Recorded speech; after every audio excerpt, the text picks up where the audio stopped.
The Long Discourses of the Buddha.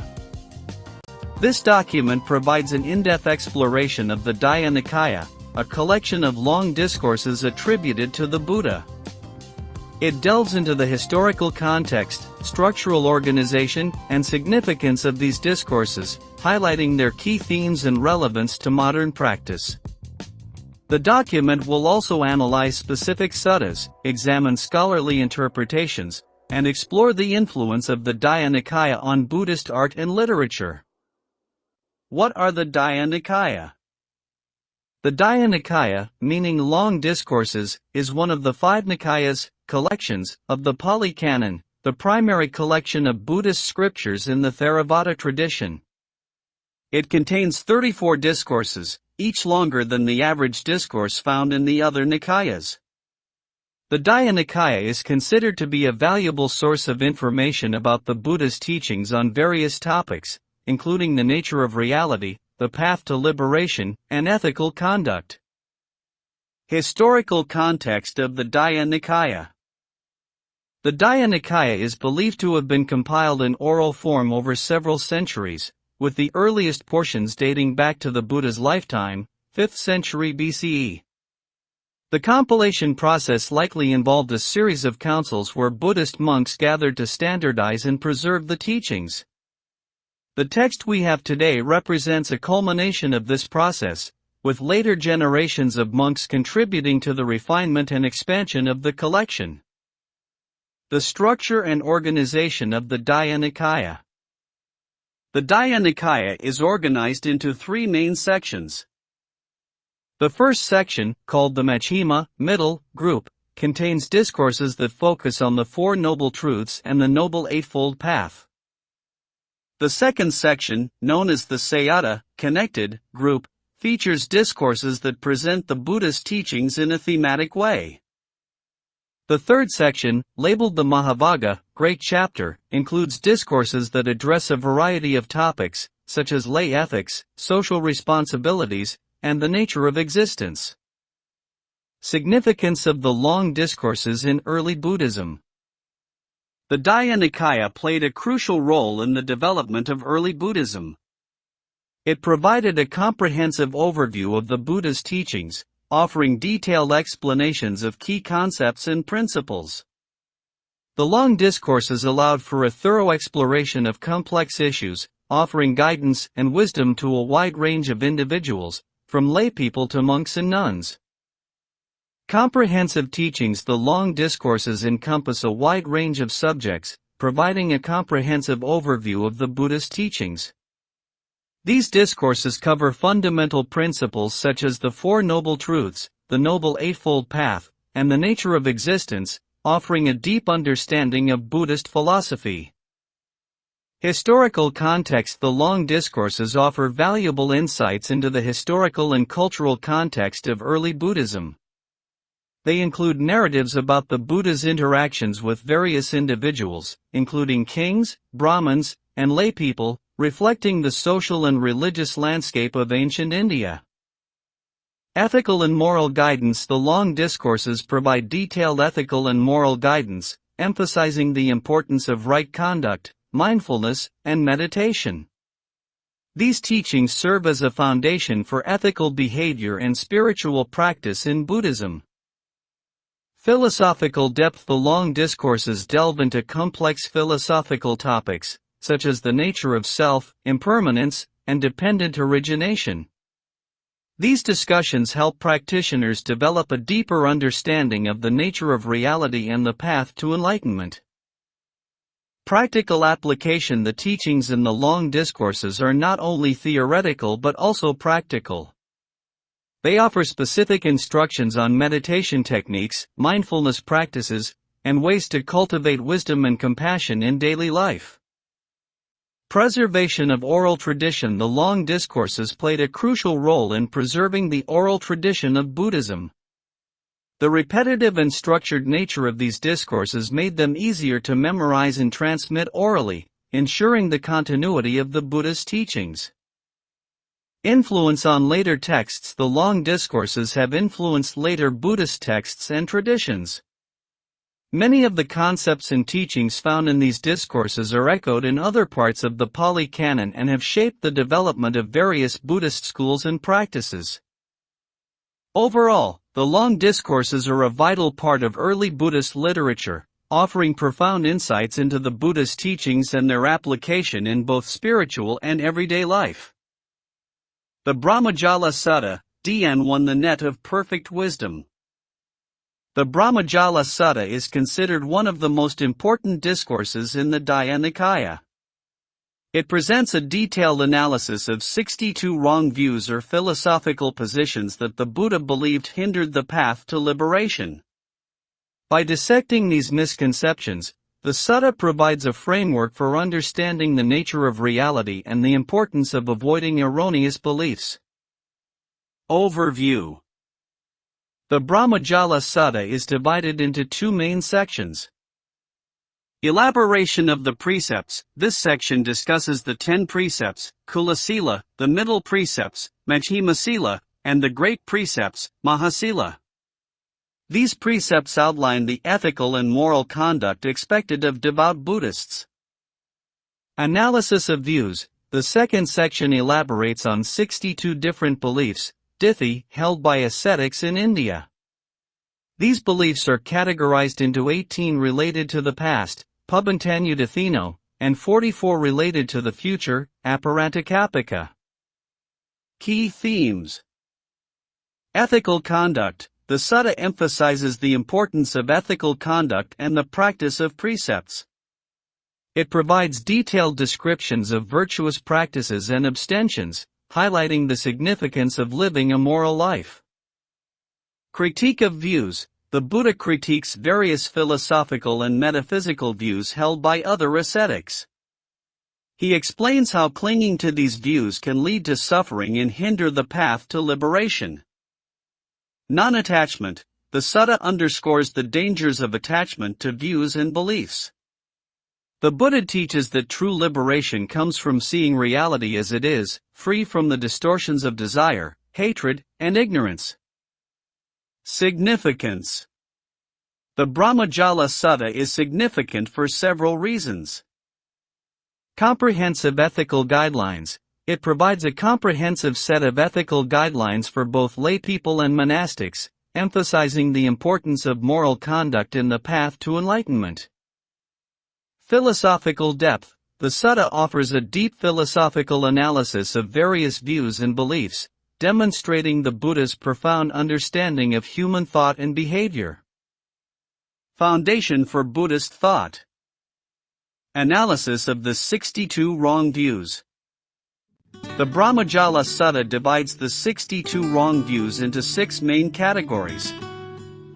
Views about the self. These views are based on the mistaken belief in a permanent and unchanging self, Atman. Views about the world. These views focus on erroneous conceptions about the nature of the universe, such as the existence of a creator God or the eternal existence of matter. Views about karma and rebirth. These views present inaccurate ideas about the law of karma and the process of rebirth. Views about the nature of suffering. These views misinterpret the nature of suffering, either denying its existence or claiming that it is caused by external forces. Views about the path to liberation. These views propose incorrect methods for achieving liberation, such as through rituals or ascetic practices. Views about the ultimate goal. These views misunderstand the nature of Nibbana, the ultimate goal of Buddhist practice, either denying its existence or misinterpreting its nature. Ethical implications of the Brahmajala Sutta. The Brahmajala Sutta has significant ethical implications. It emphasizes the importance of intellectual honesty, critical thinking, and avoiding blind faith. By exposing the flaws in various wrong views, the Sutta encourages individuals to examine their beliefs and to seek wisdom based on reason and experience. It also highlights the need to cultivate compassion, understanding, and non-judgmental observation, as these qualities are essential for living a harmonious and liberated life. The Samanaphala Sutta, DN2 The Fruits of the Contemplative Life. The Samanaphala Sutta focuses on the teachings of various ascetic and contemplative traditions prevalent in the Buddha's time. The sutta describes the beliefs and practices of these different schools, highlighting their limitations and contrasting them with the Buddha's own teachings. It then elaborates on the fruits of the contemplative life, outlining the stages of mental development and the ultimate goal of liberation. The gradual training in the Samanaphala Sutta. The Samanaphala Sutta outlines a gradual training process for achieving liberation. This process involves cultivating moral conduct, sila, developing mental discipline, samadhi, and cultivating wisdom, panna. The sutta emphasizes the importance of ethical living, mindful awareness, and the practice of meditation as essential steps on the path to enlightenment. Overview of the gradual training. The gradual training in the Samanaphala Sutta is presented in a systematic and progressive manner, encompassing ethical conduct, mental development, and wisdom. Below are the main stages of the gradual training. Virtue, sila, moral conduct. The training begins with the establishment of virtue through the practice of ethical precepts. This includes refraining from harmful actions such as killing, stealing, and lying, and cultivating positive behaviors such as honesty, generosity, and kindness. Sense restraint. Practitioners are taught to restrain their senses, avoiding excessive indulgence in sensory pleasures. This helps develop mindfulness and self-control. Mental development, samadhi, mindfulness and clear comprehension. Practitioners are encouraged to develop mindfulness, sati, and clear comprehension, sampajana, in all activities. This involves being fully aware of one's actions, thoughts, and feelings in the present moment. Contentment. Practitioners cultivate contentment with simple living, minimizing desires and distractions. This fosters mental calm and focus. Seclusion and solitude. Practitioners seek seclusion and solitude to deepen their meditation practice. By withdrawing from worldly distractions, they can focus on inner development. Meditation, jhana, attainment of the jhanas. Practitioners develop deep concentration through meditation, leading to the attainment of the 4 jhanas, meditative absorptions. Each jhana represents a progressively deeper state of mental stillness and bliss. First jhana, characterized by applied thought, vitakka, and sustained thought, vikara, joy, pity, and pleasure, sukha, born of seclusion. Second jhana, characterized by inner tranquility and one-pointedness of mind, with joy and pleasure born of concentration. Third jhana, characterized by equanimity, upekkha, and mindfulness, with a sense of physical and mental pleasure. Fourth jhana, characterized by pure equanimity and mindfulness, free from pleasure and pain.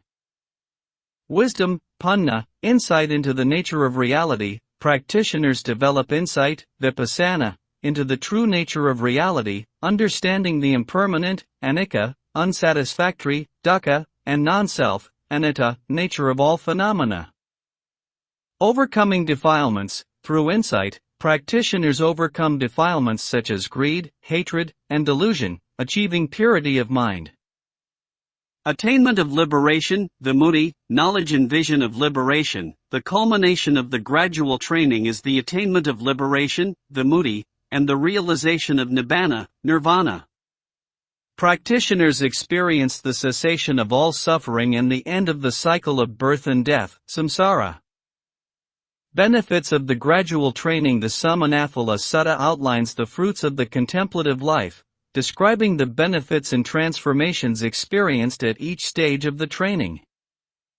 Moral and ethical purity. Practitioners experience a sense of moral integrity and ethical purity, leading to inner peace and harmony with others. Mental clarity and concentration. The development of mindfulness and concentration leads to mental clarity, focus, and inner calm. Profound insight and wisdom. Practitioners gain profound insight into the nature of reality, leading to wisdom and understanding. Ultimate liberation. The culmination of the training is the attainment of liberation and the realization of nibbana, the ultimate goal of the contemplative life. The gradual training in the Samanathala Sutta provides a structured and holistic path to spiritual development, integrating ethical conduct, mental cultivation, and wisdom. It offers a practical and systematic approach to achieving the highest fruits of the contemplative life. The states of meditation, jhanas, in DN 2. The Samanathala Sutta describes 4 stages of meditative absorption, known as jhanas. These states of deep concentration are characterized by progressively refined levels of mental clarity, tranquility, and joy. The Sutta teaches that the practice of meditation leads to the development of these jhanas, which are essential for cultivating wisdom and understanding the true nature of reality. First jhana, Pathamajhana, characteristics. The first jhana is characterized by the presence of applied thought, vitakka, and sustained thought, vicara, accompanied by joy, pity, and pleasure, sukha, born of seclusion. Experience. The mind becomes focused and unified, free from the hindrances of sensual desire, ill will, sloth and torpor, restlessness and remorse, and doubt. The practitioner experiences a profound sense of joy and happiness. Second jhana, Dutiya jhana, characteristics. In the second jhana, applied thought, vitakka, and sustained thought, vicara, are abandoned, and the mind becomes more concentrated and calm. The jhana is characterized by inner tranquility, one-pointedness of mind, ekaggata, joy, pity, and pleasure, sukha, born of concentration. Experience. The practitioner experiences an even deeper sense of joy and happiness, with the mind becoming steadier and more tranquil. Third jhana, Tatiya jhana, characteristics. In the third jhana, joy, pity, fades away, and the mind is left with equanimity, upekkha, and mindfulness, sati. The jhana is characterized by pleasure, sukha, and the presence of equanimity and clear awareness. Experience. The practitioner experiences a serene and balanced state of mind, with a sense of physical and mental pleasure, and a heightened state of equanimity. Fourth jhana, Chatutha jhana, characteristics. In the fourth jhana, both pleasure, sukha, and pain, dukkha, are transcended, leading to a state of pure equanimity, upekkha, and mindfulness, sati. The mind becomes deeply unified and free from any disturbances. Experience. The practitioner experiences a profound sense of inner peace and stillness, characterized by pure equanimity and heightened mindfulness. This state of absorption is the pinnacle of concentration. Significance of the jhanas. Mental purification. The attainment of the jhanas helps purify the mind from defilements and hindrances, creating a stable foundation for deeper insight, vipassana, practice. Preparation for insight. The jhanas provide the concentrated mental state necessary for penetrating insight into the true nature of reality, allowing practitioners to see things as they really are. Path to liberation. The development of jhanas is an essential part of the gradual training that leads to the realization of nibbana, nirvana, and the ultimate liberation from suffering. The Samanathala Sutta's detailed description of the jhanas highlights their importance in the Buddhist path of practice, illustrating how the development of deep concentration can lead to profound inner peace and ultimate enlightenment. The Tavijja Sutta, DN 13 on the knowledge of the three Vedas. The Tavijja Sutta presents the Buddha's critique of the three Vedas, the sacred texts of Hinduism. The Sutta argues that the Vedas, while containing some valuable insights, ultimately rely on speculation and traditional authority rather than direct experience and rational inquiry. It points out the limitations of Vedic rituals and practices, arguing that they are not a reliable path to liberation. Overview and key themes. The Tavijja Sutta presents several important themes and teachings. Critique of Vedic knowledge. The Buddha begins by questioning the validity and efficacy of the Vedic knowledge that the Brahmins rely on. He points out that the Brahmins, despite their extensive study of the Vedas, have no direct experience of Brahma. They base their practices on ancient texts and traditions handed down through generations, but they lack personal insight and verification. The true path to union with Brahma. The Buddha then explains the true path to attaining union with Brahma, which does not rely on Vedic rituals and sacrifices. Instead, it involves the practice of ethical conduct, sila, mental development, samadhi, and wisdom, panna. The Buddha emphasizes the importance of cultivating the Brahma viharas, the divine abodes or sublime states, which include loving kindness, metta, wishing for the happiness and well-being of all beings; compassion, kara, wishing to alleviate the suffering of all beings; sympathetic joy, mudita, rejoicing in the happiness and success of others; equanimity, upekkha, maintaining a balanced and impartial attitude towards all beings. The four divine abodes, Brahma viharas. The Buddha explains that by cultivating the Brahma viharas, one can purify the mind and develop a heart filled with boundless love, compassion, joy, and equanimity. This practice leads to a state of union with Brahma, which is beyond mere ritualistic practices. Rejection of caste and social hierarchy. The Buddha also challenges the social hierarchy and caste distinctions upheld by the Brahmins. He teaches that true spiritual attainment is not determined by one's birth or social status, but by one's ethical conduct and inner development. This message promotes equality and inclusiveness, encouraging people of all backgrounds to pursue the path to enlightenment. Significance. The Tavijja Sutta is significant for several reasons. Critique of ritualism. It critiques the reliance on ritualistic practices and emphasizes the importance of personal experience and ethical conduct. Promotion of Brahma viharas. It highlights the cultivation of the Brahma viharas as essential for spiritual development and attaining union with the divine. Social equality. It challenges the rigid social hierarchy and caste system, promoting the idea that spiritual attainment is accessible to all, regardless of birth or social status. The teachings in the Tavijja Sutta provide valuable insights into the Buddhist perspective on ethical conduct, mental development, and the path to liberation. They also offer a critique of the ritualistic practices of the Vedic tradition, emphasizing the importance of inner transformation and personal experience. Critique of Vedic practices in the Tavijja Sutta. The Tavijja Sutta criticizes Vedic practices, such as animal sacrifices, fire rituals, and chanting of mantras, for being based on superstition and offering no true benefit. The Sutta argues that these practices are often motivated by fear, desire, and ego, rather than genuine understanding and compassion.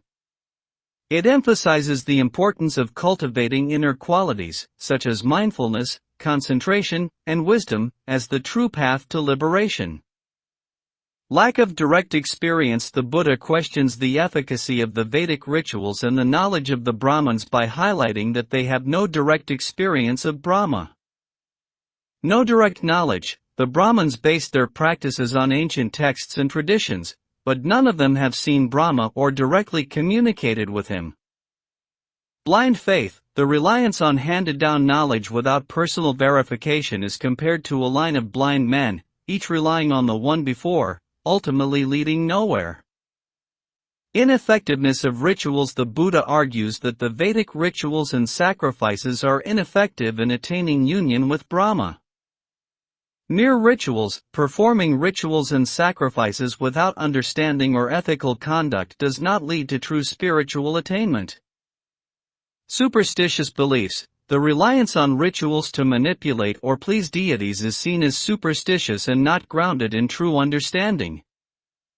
Ethical conduct over rituals. The Buddha emphasizes that ethical conduct, sila, and mental development, samadhi, are more important than ritualistic practices. Foundation of morality. True spiritual progress is based on the foundation of moral and ethical conduct, not on performing external rituals. Inner transformation. The focus should be on inner transformation through mindfulness, concentration, and wisdom, rather than external rites. Cultivation of the Brahma-viharas. The Buddha introduces the practice of the Brahma-viharas, divine abodes, as a superior path to attaining union with Brahma. Loving-kindness, metta, developing an attitude of unconditional love and goodwill towards all beings. Compassion, karo, cultivating a deep sense of empathy and the desire to alleviate the suffering of others. Sympathetic joy, mudita, rejoicing in the happiness and success of others without jealousy. Equanimity, upekkha, maintaining a balanced and impartial attitude towards all beings, free from attachment and aversion. Rejection of caste and social hierarchy. The Buddha challenges the social hierarchy and caste distinctions upheld by the Brahmins. Equality and inclusiveness. Spiritual attainment is not determined by one's birth or social status but by one's actions and inner development. Universal path. The path to enlightenment is open to all, regardless of caste or social standing, promoting equality and inclusiveness. Conclusion. The Buddha's critique of Vedic practices in the Tavijja Sutta highlights the limitations of ritualistic and dogmatic approaches to spirituality. He advocates for a path based on ethical conduct, mental development, and the cultivation of the Brahma-viharas, which lead to genuine inner transformation and spiritual progress. This critique promotes a more personal and experiential approach to spiritual practice, emphasizing the importance of direct experience, ethical living, and compassionate action. The Buddhist path as an alternative to Vedic rituals. The Tavijja Sutta presents the Buddhist path as an alternative to Vedic rituals and practices. It emphasizes the importance of self-reliance, individual effort, and direct experience. The Sutta highlights the role of ethical conduct, mental discipline, and wisdom as the key elements in achieving liberation, not through external acts but through inner transformation. Ethical conduct, sila, Buddhist path. Emphasis on moral conduct. The Buddha taught the importance of ethical conduct, which includes abstaining from harmful actions such as killing, stealing, and lying, and cultivating positive behaviors such as honesty, generosity, and kindness. Sense restraint and mindfulness. Practitioners are encouraged to practice sense restraint and mindfulness in their daily activities, promoting self-control and awareness. Vedic rituals. Ritualistic practices. Vedic rituals often involve complex ceremonies and sacrifices aimed at pleasing deities and securing material and spiritual benefits. Focus on external actions. The emphasis is on performing rituals correctly according to ancient texts, rather than on ethical conduct and inner development. Mental development, samadhi, Buddhist path. Meditation and concentration. The Buddha emphasized the practice of meditation to develop concentration, samadhi, and attain deep states of mental absorption, jhanas. Inner transformation. Meditation helps purify the mind, leading to inner calm and clarity, and preparing the practitioner for insight into the nature of reality. Vedic rituals. Vedic hymns and chants. Mental development in the Vedic tradition often involves reciting hymns and chants from the Vedas, which are believed to have spiritual power. Focus on recitation. The emphasis is on the correct pronunciation and recitation of Vedic texts, rather than on developing deep concentration through meditation. Wisdom, panna, Buddhist path. Insight and understanding. The Buddha taught the importance of developing wisdom through insight, vipassana, into the true nature of reality, including the principles of impermanence, anicca, unsatisfactoriness, dukkha, and non-self, anatta. Practical application. Wisdom is not just theoretical knowledge but is applied to understand and overcome suffering in daily life. Vedic rituals. Philosophical speculation. The Vedic tradition includes various philosophical speculations about the nature of the self and the cosmos. Theoretical knowledge. Wisdom is often based on ancient texts and philosophical arguments, with less emphasis on personal insight and practical application. The Four Noble Truths and the Noble Eightfold Path Buddhist Path. For Noble Truths, the Buddhist core teaching includes the Four Noble Truths, the truth of suffering, the cause of suffering, the cessation of suffering, and the path leading to the cessation of suffering. Noble Eightfold Path. This path provides a practical and systematic approach to spiritual development, encompassing right view, right intention, right speech, right action, right livelihood, right effort, right mindfulness, and right concentration. Vedic Rituals.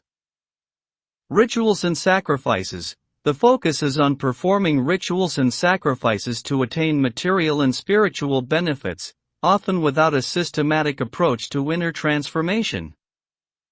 Multiple paths. The Vedic tradition includes various paths and practices, with no single unified framework comparable to the Noble Eightfold Path. Compassion and Altruism Buddhist Path. Brahmaviharas, divine abodes. The Buddha emphasized the cultivation of the Brahmaviharas, which include loving-kindness, metta, compassion, karu, sympathetic joy, mudita, and equanimity, upekkha. Altruistic behavior. Practitioners are encouraged to develop compassion and altruism, promoting the well-being of all beings. Vedic Rituals. Focus on personal benefits. Many Vedic rituals are performed to attain personal benefits, such as wealth, health, and spiritual merit. Less emphasis on altruism. While there are teachings on compassion and charity, the primary focus is often on achieving personal goals through rituals. Conclusion. The Buddhist path offers a holistic and practical approach to spiritual development that emphasizes ethical conduct, mental cultivation, and wisdom.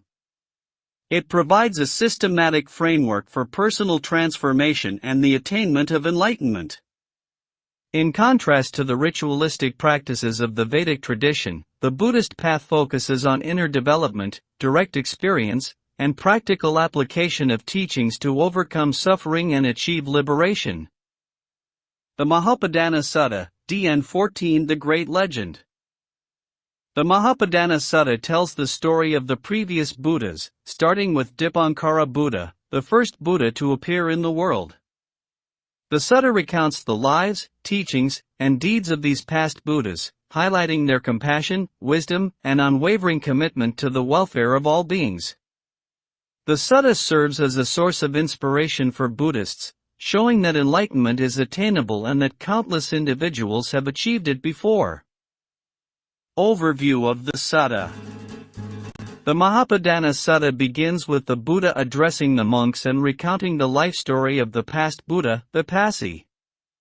The discourse covers various stages of Vipassi's life, from his birth to his enlightenment and his teachings. The Sutta highlights the similarities and differences between the lives of Buddhas and provides a broader context for understanding the role of Buddhas in the world. Key themes and teachings. 7 past Buddhas. The Sutta mentions 7 past Buddhas, including Vipassi, Sikhi, Vessabhu, Kakusanda, Kagamana, Kassapa, and Gautama, the historical Buddha. This highlights the continuity of the Buddha lineage and the timeless nature of the Dharma. The birth of Vipassi. Vipassi's birth is described as miraculous, with various auspicious signs and events accompanying his arrival. This emphasizes the special nature of a Buddha's birth and the significance of their presence in the world. The renunciation. Vipassi, like other Buddhas, renounced his princely life to seek the path to enlightenment. The Sutta details his realization of the impermanence and unsatisfactoriness of worldly life, leading to his decision to become an ascetic. The Enlightenment. Vipassi's journey to enlightenment involves intense meditation and overcoming various obstacles. The Sutta describes his attainment of the Four Noble Truths and the realization of nibbana, nirvana. This parallels the experiences of other Buddhas and underscores the universality of the path to enlightenment. The First Sermon. After his enlightenment, the Pasi delivers his first sermon, known as the Dhammacakkappavattana Sutta, setting the wheel of Dharma in motion. This sermon introduces the Four Noble Truths and the Noble Eightfold Path, fundamental teachings that remain central to Buddhism. The role of a Buddha. The Mahapadana Sutta highlights the compassionate nature of a Buddha, who teaches the Dharma for the benefit of all beings. It emphasizes the Buddha's role in guiding others to liberation and the importance of the Sangha, community of practitioners, in preserving and propagating the teachings. Significance of the Mahapadana Sutta. Inspiration and guidance. The life story of the Pasi serves as an inspiration for practitioners, illustrating the qualities and determination required to attain enlightenment. Historical and cultural context. The Sutta provides historical and cultural context for understanding the lives of Buddhas and the development of Buddhist teachings. Timeless teachings. The teachings of the past Buddhas, as recounted in the Sutta, reinforce the timeless and universal nature of the Dharma. The principles of the Four Noble Truths and the Noble Eightfold Path remain relevant across different eras and contexts. The Mahapadana Sutta is a profound text that offers insights into the nature of Buddhas, the path to enlightenment, and the enduring relevance of the Buddha's teachings. Accounts of past Buddhas in the Mahapadana Sutta. The Mahapadana Sutta provides detailed accounts of the lives and teachings of 10 previous Buddhas. These accounts offer insights into the different challenges and opportunities faced by each Buddha, and their unique methods for guiding beings towards enlightenment. By studying the lives of these past Buddhas, Buddhists gain a deeper understanding of the universal principles of the Dharma and the essential qualities needed to achieve liberation. The Pasi Buddha birth. The Pasi was born in Bandamati to King Banduma and Queen Bandamati. Renunciation. At a young age, he renounced his royal life and became an ascetic. Enlightenment. The Pasi attained enlightenment after a period of intense meditation. First sermon. He delivered his first sermon at Deer Park, setting the wheel of Dharma in motion. Lifespan. The Pasi lived for 80,000 years. Sikhi Buddha birth. Sikhi was born in Aranavati to King Arunava and Queen Pabhavati. Renunciation. He renounced his princely life and pursued the path of asceticism. Enlightenment. Sikhi attained enlightenment through deep meditation. First sermon. He delivered his first sermon at Deer Park, teaching the Four Noble Truths. Lifespan. Sikhi lived for 70,000 years. Vesabu Buddha birth. Vesabu was born in Kemavati to King Sapatita and Queen Yasavati. Renunciation. He renounced his royal life and became an ascetic. Enlightenment. Vesabu attained enlightenment after rigorous meditation. First sermon. He delivered his first sermon at Deer Park, sharing the Dharma with his disciples. Lifespan. Vesabu lived for 60,000 years. Kakosanda Buddha birth. Kakosanda was born in Kemavati to King Ajadata and Queen Visakha. Renunciation. He left his princely life to seek enlightenment as an ascetic. Enlightenment. Kakosanda attained enlightenment through meditation. First sermon. He delivered his first sermon at Deer Park, teaching the path to liberation. Lifespan. Kakosanda lived for 40,000 years. Kogamana Buddha birth. Kogamana was born in Sobhavati to King Yasav and Queen Uttara. Renunciation. He renounced his royal life and embraced asceticism. Enlightenment. Kagamana attained enlightenment through deep meditation. First sermon. He delivered his first sermon at Deer Park, explaining the Four Noble Truths. Lifespan. Kagamana lived for 30,000 years. Kassapa Buddha birth.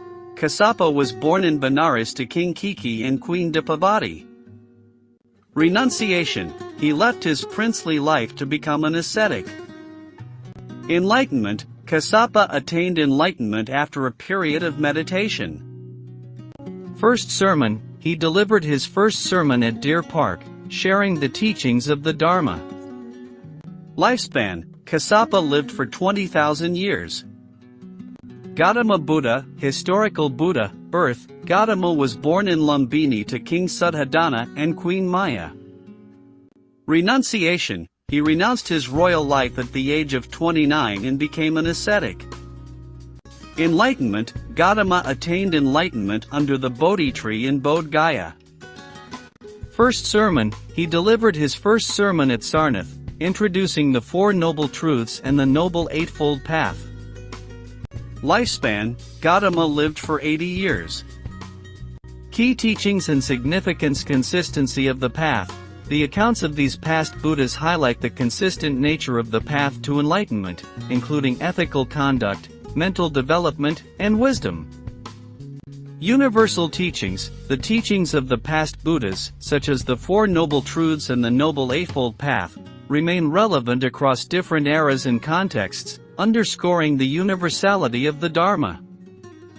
Inspiration for practitioners. The stories of the past Buddhas serve as inspiration for practitioners, demonstrating the qualities and determination required to attain enlightenment. The Mahapadana Sutta provides valuable insights into the lives of past Buddhas and the timeless nature of their teachings, offering guidance and inspiration for those on the path to enlightenment. Lessons from the lives of previous Buddhas. The Mahapadana Sutta emphasizes the importance of patience, perseverance, and compassion. The lives of the previous Buddhas demonstrate that achieving enlightenment requires a long and arduous journey, filled with challenges and setbacks. Yet, each Buddha remained steadfast in their commitment, overcoming obstacles and ultimately attaining the ultimate goal. This inspiring message encourages Buddhists to persevere on their own path, knowing that with dedication and effort, liberation is possible. The pursuit of renunciation lesson. Each of the past Buddhas renounced their princely lives and worldly pleasures to seek the path to enlightenment. This teaches the importance of renunciation and the willingness to let go of attachments in pursuit of higher spiritual goals. Application. Practitioners can learn to simplify their lives, reduce attachments, and focus on inner development in spiritual practice.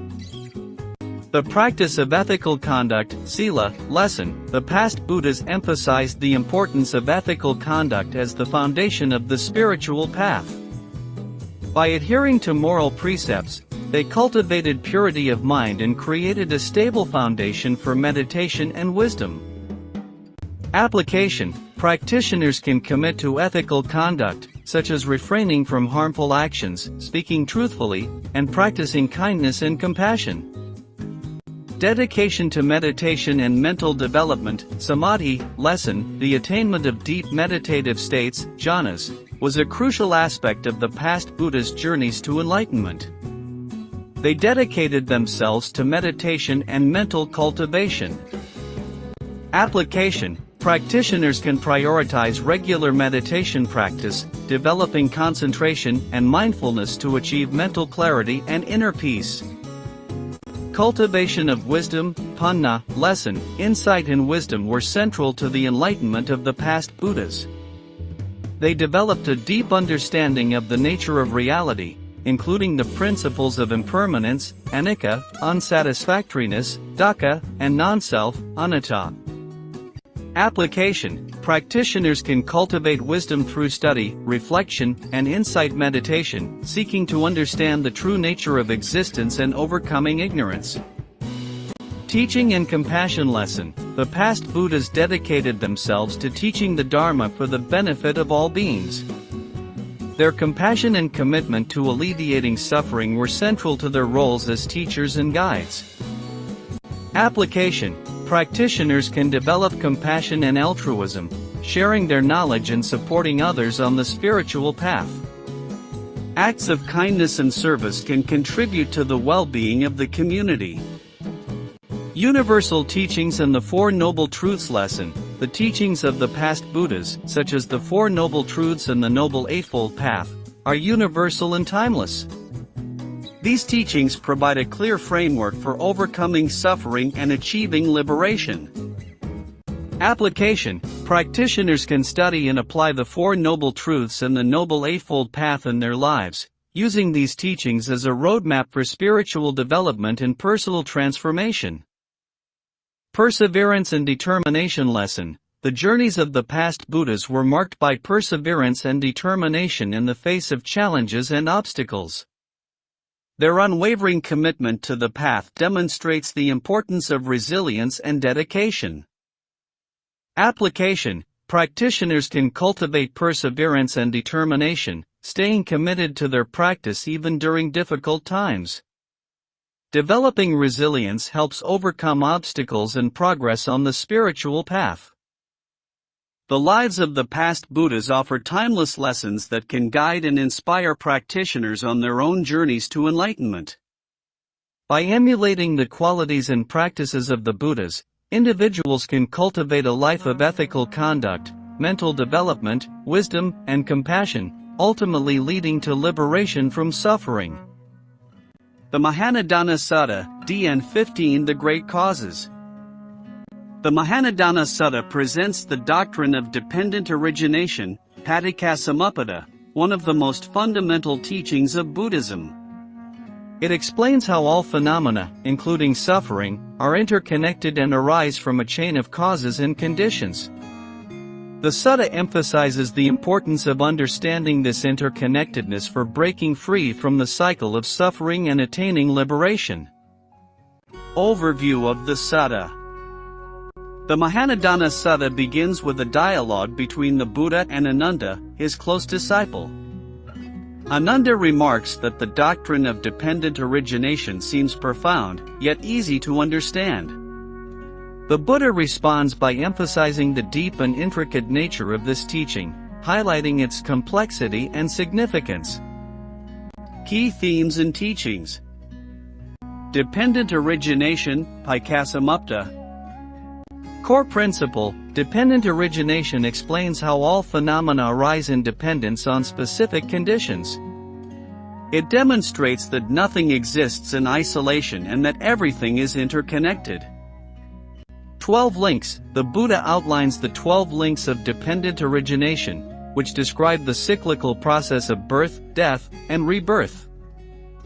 Ignorance, avijja, lack of understanding of the true nature of reality. Volitional formations, sacramental and physical formations driven by ignorance. Consciousness, via awareness that arises from volitional formations. Name and form, namarupa, the combination of mental and physical components. Six sense bases, sayatana, the six sense organs, eye, ear, nose, tongue, body, mind. Contact, phassa, the interaction between the sense bases and objects. Feeling, vedana, the experience of sensation, pleasant, unpleasant, or neutral. Craving, ta, desire or attachment to sensations. Clinging, upadana, strong attachment or grasping to desires. Becoming, bhava, the process of becoming or existence. Birth, jati, the arising of a new existence. Aging and death, jarmara, the inevitable processes of aging and death, accompanied by sorrow, lamentation, pain, grief, and despair. Interconnectedness and impermanence. Conditional nature. The Sutta emphasizes that all phenomena arise due to specific conditions and cease when those conditions are no longer present. This underscores the impermanent, anicca, and non-self, anatta, nature of all existence. Cessation of suffering. By understanding and breaking the cycle of dependent origination, one can achieve the cessation of suffering, dukkha, and attain liberation, nibbana. Practical implications. Mindfulness and insight. The Mahanidana Sutta highlights the importance of mindfulness, sati, and insight, vipassana, in understanding the nature of dependent origination. Practitioners are encouraged to develop deep awareness of the causal relationships in their own lives. Ethical conduct, sila, is essential in preventing the conditions that give rise to suffering. By practicing virtue, mindfulness, and wisdom, one can break the cycle of birth and death. Profound and intricate teaching. Depth of understanding. The Buddha emphasizes the profound nature of dependent origination, noting that it requires deep wisdom and insight to fully comprehend. He cautions against superficial understanding and encourages diligent study and practice. Significance of the Mahanidana Sutta. Foundational teaching. The doctrine of dependent origination is a foundational teaching in Buddhism that provides a comprehensive framework for understanding the nature of existence and the causes of suffering. Path to liberation. By understanding the interdependent nature of phenomena, practitioners can develop the wisdom necessary to overcome ignorance and attain liberation. Practical guidance. The Sutta offers practical guidance for breaking the cycle of suffering through mindfulness, ethical conduct, and insight meditation. The Mahanidana Sutta is a profound and essential discourse that offers deep insights into the nature of reality and the path to liberation. The doctrine of dependent origination, Paticassamuppada.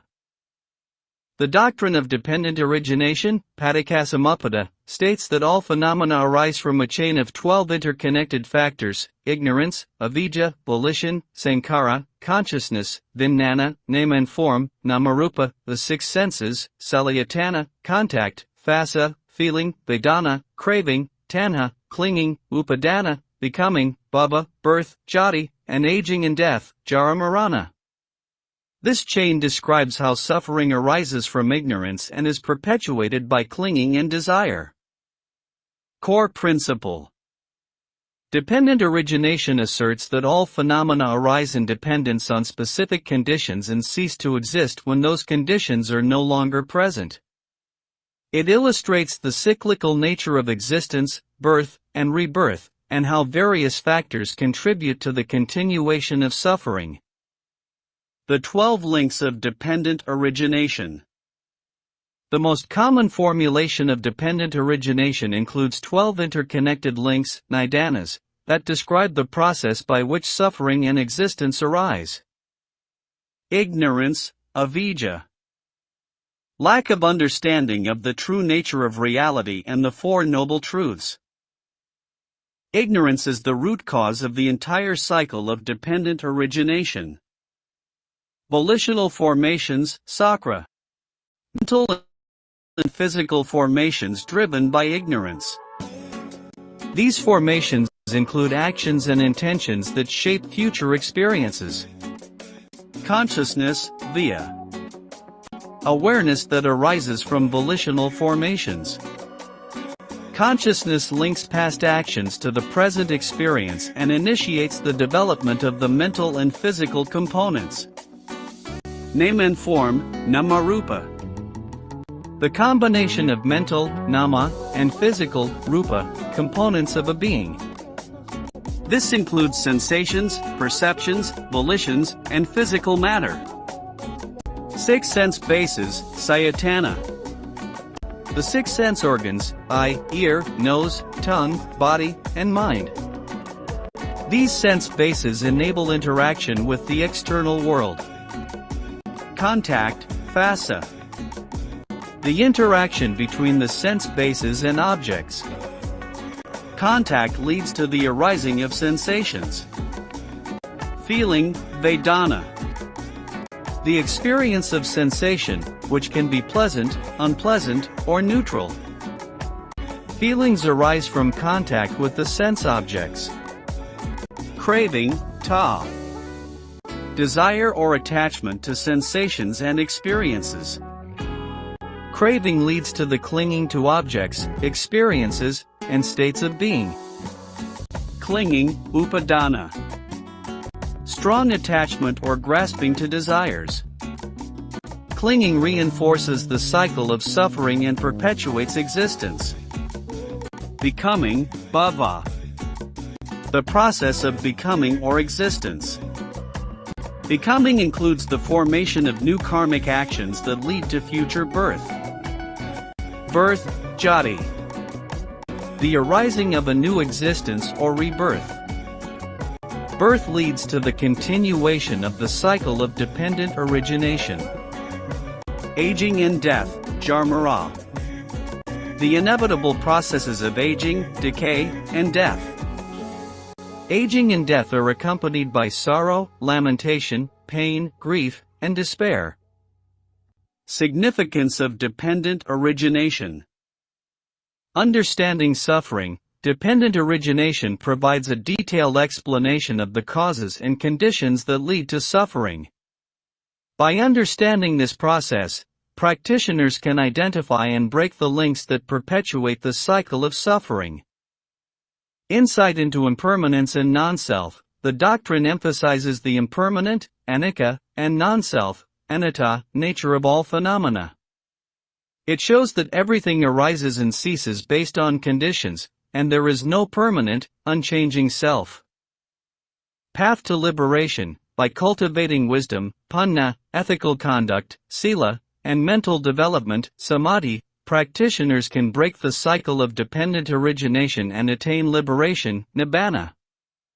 Understanding the conditional nature of existence helps dissolve ignorance and craving, leading to the cessation of suffering. Practical application. Mindfulness and insight meditation. Practitioners are encouraged to develop mindfulness, sati, and practice insight meditation, vipassana, to observe the arising and passing away of phenomena.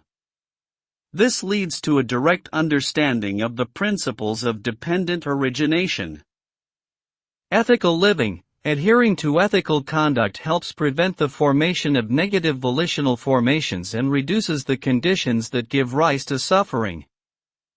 Wisdom and right view. Developing wisdom and cultivating a right view of reality helps overcome ignorance, the root cause of the cycle of dependent origination. The doctrine of dependent origination is a profound and essential teaching in Buddhism that offers deep insights into the nature of existence and the path to liberation. Understanding the interconnectedness of phenomena. The Mahanidana Sutta emphasizes the importance of understanding the interconnectedness of phenomena for achieving liberation. By recognizing how all things are interrelated and dependent on each other, we can develop a sense of compassion and interconnectedness with all beings. This understanding helps us to break free from clinging and attachment, which are the root causes of suffering. The Mahaparinibbana Sutta, DN 16, The Great Passing. The Mahaparinibbana Sutta recounts the Buddha's final days, including his passing away, parinibbana. The sutta describes the Buddha's final teachings to his disciples, his acceptance of his impending death, and his peaceful passing into nibbana. It offers insights into the Buddha's character, wisdom, and compassion, and serves as a powerful reminder of the impermanence of life. Overview of the sutta. The Mahaparinibbana Sutta is divided into several chapters, each describing significant events leading up to the Buddha's final passing. The discourse begins with the Buddha traveling from Rajagaha to Kusinara, where he ultimately passes away. Along the journey, the Buddha delivers important teachings and instructions to his disciples. Key themes and teachings. The Buddha's final journey. The sutta describes the Buddha's final journey from Rajagaha to Kusinara, passing through various towns and villages. The Buddha interacts with different people, including monks, lay people, and rulers, imparting his teachings and offering guidance. The 4 places of pilgrimage. The Buddha identifies 4 places of pilgrimage for his followers: Lumbini, his birthplace; Bodh Gaya, the place of his enlightenment; Sarnath, the site of his first sermon; and Kusinara, the place of his passing. These sites are meant to inspire devotion and remind practitioners of the Buddha's life and teachings. The importance of the Dhamma and Vinaya. The Buddha emphasizes that after his passing, his followers should rely on the Dhamma, teachings, and Vinaya, discipline, as their guide. He instructs his disciples to practice the Dhamma diligently and to uphold the Vinaya to maintain the integrity of the monastic community. The last meal and illness. The sutta recounts the Buddha's last meal, offered by the blacksmith Kunda, and the subsequent illness that weakens him. Despite his physical condition, the Buddha remains composed and continues to teach and support his disciples. The Buddha's final teachings. The Buddha delivers several important teachings in his final days, including the importance of mindfulness, the practice of the Four Noble Truths, and the cultivation of the 7 factors of enlightenment. He also addresses Ananda, emphasizing the importance of striving diligently for liberation and not relying solely on the presence of a teacher. The Buddha's last words. The Buddha's final words to his disciples are, "All conditioned things are subject to decay. Strive on with diligence, Vayadhama Sakrapa Medina Sampadetha." These words underscore the impermanence of all phenomena and the importance of diligent practice in the pursuit of enlightenment. The passing into parinibbana. The Buddha enters into various stages of deep meditation, jhanas, before passing away into parinibbana. The sutta describes the profound sense of peace and stillness that accompanies the Buddha's final liberation. Significance of the Mahaparinibbana Sutta. Historical and spiritual importance. The sutta provides a detailed account of the Buddha's final days, offering insights into his teachings, interactions, and the events leading up to his passing. Guidance for practitioners. The Buddha's final instructions emphasize the importance of the Dhamma and Vinaya as guides for spiritual practice. His last words serve as a reminder of the impermanence of all things and the need for diligent effort on the path to liberation. Inspiration and devotion. The sutta inspires devotion and reverence for the Buddha, encouraging practitioners to reflect on his life and teachings and to cultivate a sense of dedication and commitment to the path of enlightenment. The Mahaparinibbana Sutta is a profound and moving text that captures the essence of the Buddha's final teachings and his compassionate guidance for all beings. The Buddha's final days and teachings.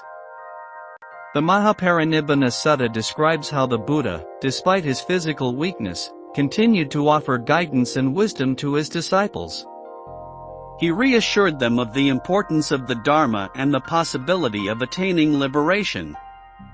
The sutta also recounts the Buddha's farewell teachings, emphasizing the need for self-reliance, diligent practice, and unwavering faith in the Dharma. The final journey.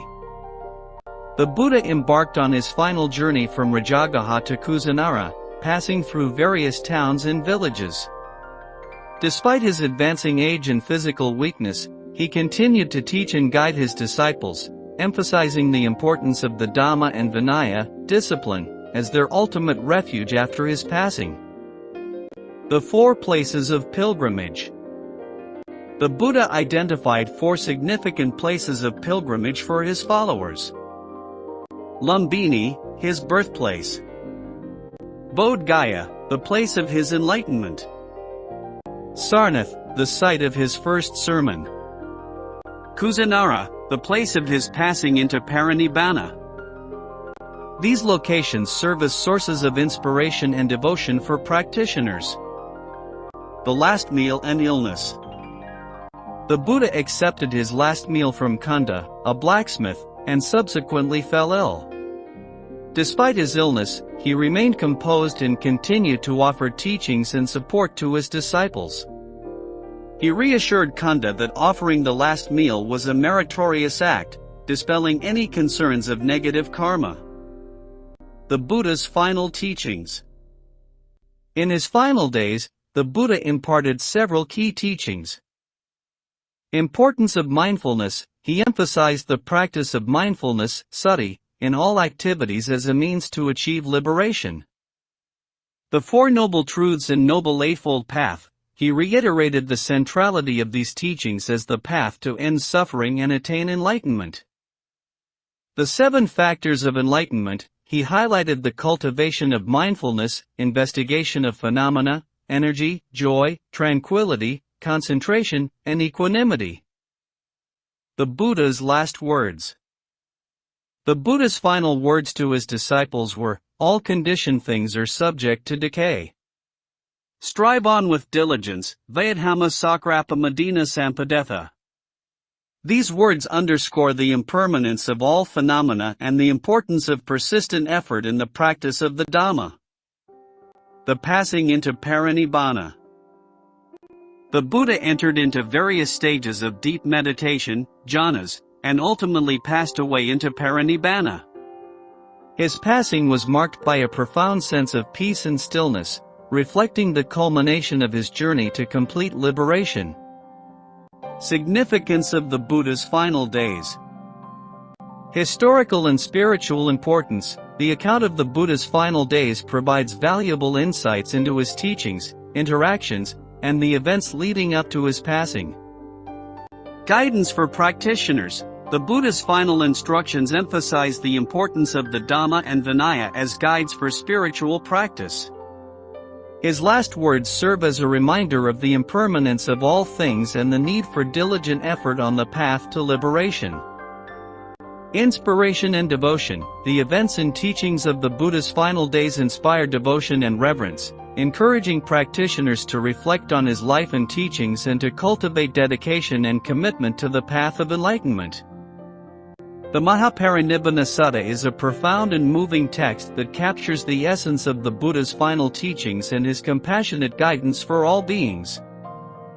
The significance of the Buddha's parinibbana. The Buddha's passing away was not an end but a liberation. His parinibbana marked the culmination of his life's work, and the completion of his mission to free beings from suffering. The Sutta emphasizes that the Buddha's teachings continue to live on, offering guidance and inspiration to all those who seek the path to liberation. Culmination of the Buddha's life and teachings. Completion of the journey. The Buddha's parinibbana marks the culmination of his spiritual journey and the attainment of complete liberation from the cycle of birth, death, and rebirth, samsara. It represents the ultimate realization of nibbana, nirvana, free from all forms of suffering. Legacy of the teachings. The Buddha's final instructions and teachings, given during his last days, emphasize the importance of the Dhamma and Vinaya as the guiding principles for his followers. These teachings continue to inspire and guide practitioners on the path to enlightenment. Impermanence and non-self anicca. Impermanence. The Buddha's passing serves as a powerful reminder of the impermanent nature of all conditioned phenomena. It underscores the reality that everything that arises will eventually pass away, including the physical form of the Buddha. Anatta, non-self. The event also reinforces the teaching of non-self, highlighting that even the enlightened being, the Buddha, is subject to the laws of nature. It encourages practitioners to let go of attachment to the self and to seek liberation through the understanding of non-self. Inspiration and devotion. Devotional practices. The Buddha's parinibbana inspires a deep sense of devotion and reverence among his followers. Pilgrimages to significant sites, such as Kusinara, where the Buddha passed away, serve as opportunities for reflection and renewed commitment to the path of practice. Role model. The Buddha's life and final passing serve as a model of compassion, wisdom, and unwavering dedication to the welfare of all beings. Practitioners draw inspiration from his example and strive to emulate his qualities in their own lives. Guidance for the Sangha, Dhamma and Vinaya. The Buddha emphasized that after his passing, his followers should rely on the Dhamma, teachings, and Vinaya, discipline, as their guide. This instruction has helped maintain the integrity and continuity of the Buddhist monastic community, Sangha, throughout the centuries. Strive with diligence. The Buddha's final words, all conditioned things are subject to decay. Strive on with diligence, Vayadhama Sakrapa Medina Sampadetha, serve as a timeless reminder for practitioners to persist in their efforts to attain liberation. This emphasis on diligence and effort is a cornerstone of Buddhist practice. Continuity and preservation of the teachings. Compilation of the canon. Following the Buddha's passing, his teachings were compiled and preserved through councils and oral transmission. This ensured that the Dhamma remained accessible to future generations and maintained its purity and authenticity. Spread of Buddhism. The Buddha's parinibbana marks the beginning of the spread of Buddhism beyond its initial geographical confines. His disciples carried the teachings to various regions, leading to the establishment of diverse Buddhist traditions and schools. The significance of the Buddha's parinibbana is multifaceted, encompassing spiritual, philosophical, and historical dimensions. It serves as a profound reminder of the core teachings of Buddhism and continues to inspire practitioners on their journey toward enlightenment. The Sigalovada Sutta, DN 31. The Discourse to Sigala. The Sigalovada Sutta focuses on lay ethics and social responsibilities. It presents the Buddha's teachings on how to live a virtuous life in society. The sutta outlines the duties and responsibilities of individuals within different social relationships, including parents, children, teachers, students, employers, employees, husbands, wives, friends, and neighbors. Overview of the sutta. The Sigalovada Sutta begins with Sigala performing a ritualistic worship of the six directions, east, south, west, north, above, and below, as instructed by his father. The Buddha approaches Sigala and offers a new understanding of this ritual, explaining the true significance of the six directions in terms of relationships and ethical conduct. Key themes and teachings. The six directions and their significance. East represents parents.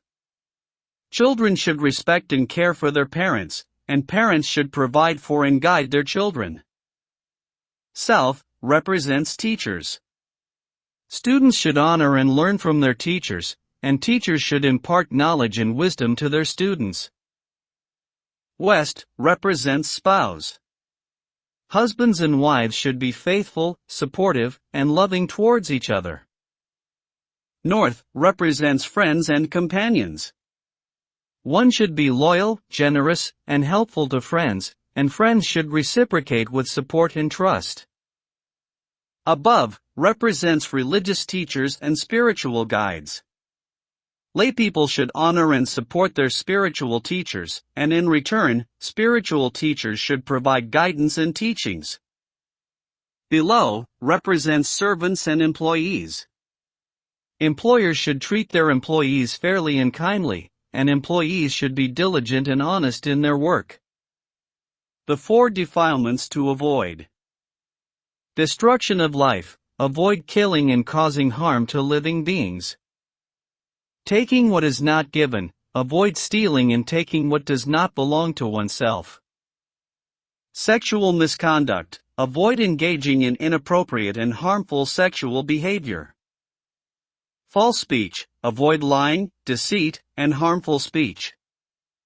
The four causes of evil actions.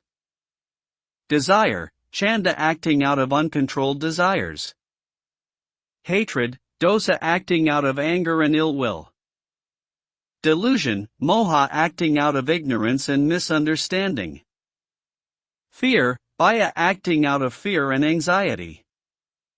The six channels for dissipating wealth. Indulgence in intoxicants. Avoid excessive consumption of alcohol and drugs.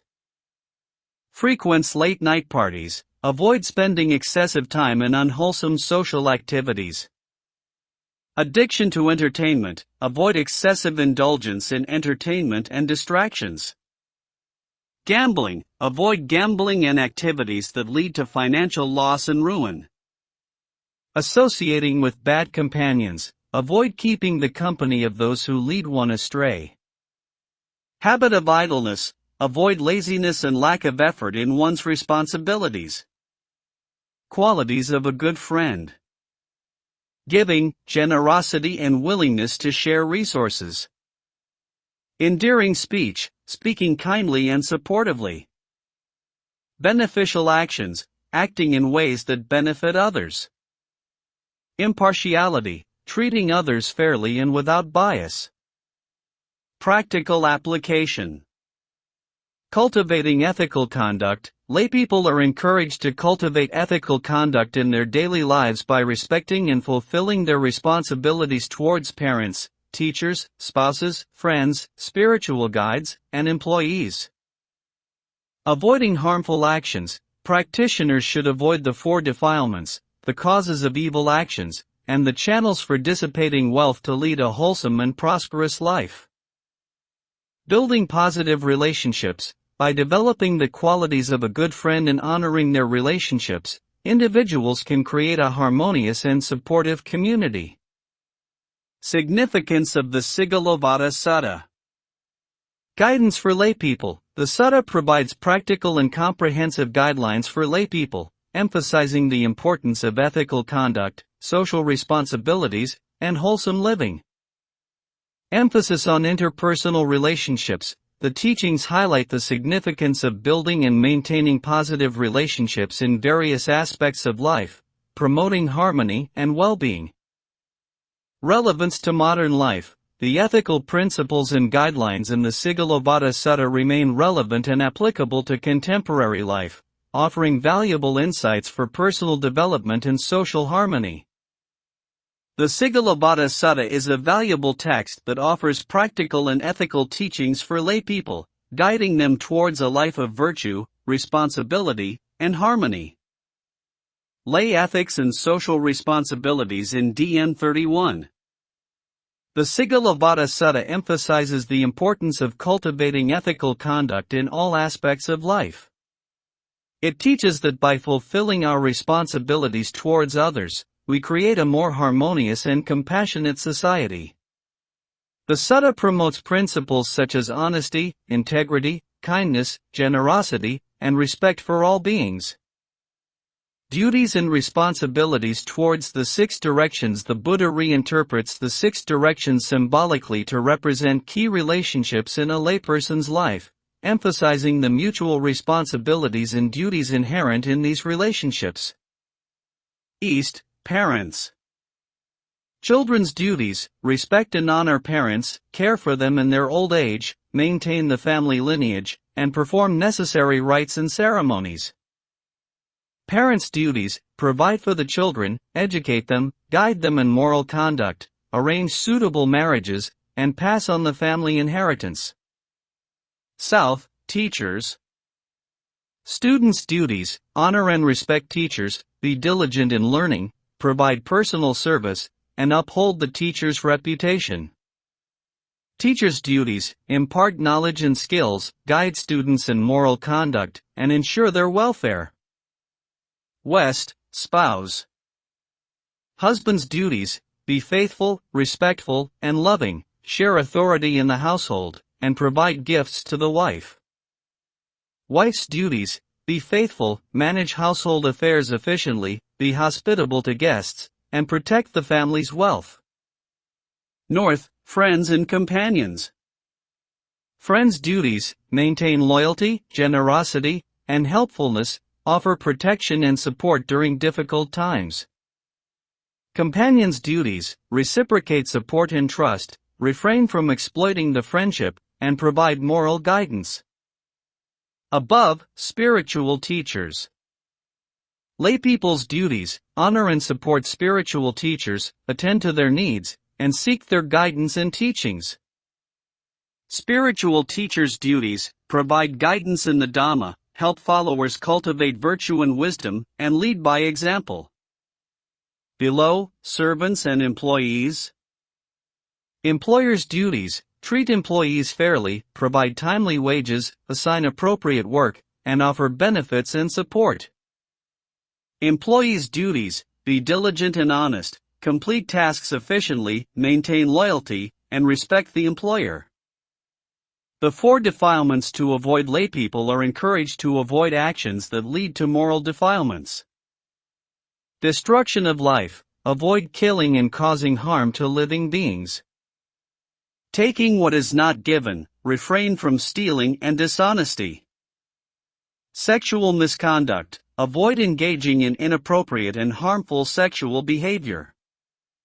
False speech: avoid lying, deceit, and harmful speech. The 4 causes of evil actions practitioners should recognize and avoid the causes of unwholesome actions. Desire, chanda acting out of uncontrolled desires. Hatred, dosa acting out of anger and ill will. Delusion, moha acting out of ignorance and misunderstanding. Fear, bhaya acting out of fear and anxiety. The 6 channels for dissipating wealth. Laypeople are advised to avoid behaviors that lead to the loss of wealth and well-being. Indulgence in intoxicants, avoid excessive consumption of alcohol and drugs. Frequenting late-night parties, avoid spending excessive time in unwholesome social activities. Addiction to entertainment, refrain from excessive indulgence in entertainment and distractions. Gambling, avoid gambling and activities that lead to financial loss and ruin. Associating with bad companions, avoid keeping the company of those who lead one astray. Habit of idleness, avoid laziness and lack of effort in one's responsibilities. Qualities of a good friend. The Buddha identifies the qualities that make a good friend. Generosity, dana being willing to share resources and offer help. Endearing speech, payavakana speaking kindly and supportively. Beneficial actions, athakarya acting in ways that benefit others. Impartiality, samanatadata treating others fairly and without bias. Practical application cultivating ethical conduct. Laypeople are encouraged to practice ethical conduct by fulfilling their responsibilities towards family, teachers, friends, spiritual guides, and employees. Avoiding harmful actions. Practitioners should avoid actions that lead to moral defilements and unwholesome behaviors that dissipate wealth and well-being. Building positive relationships. By developing the qualities of a good friend and honoring their relationships, individuals can create a harmonious and supportive community. The Sigalovada Sutta provides a comprehensive guide to ethical living and social responsibilities for laypeople, emphasizing the importance of mutual respect, moral conduct, and the cultivation of wholesome qualities. Practical advice for household life. The Sigalovada Sutta offers practical advice for navigating the complexities of household life. It provides guidance on managing relationships with family members, resolving conflicts, and fostering a spirit of cooperation and understanding. The Sutta emphasizes the importance of communication, empathy, and mutual respect as essential for a harmonious and fulfilling home life.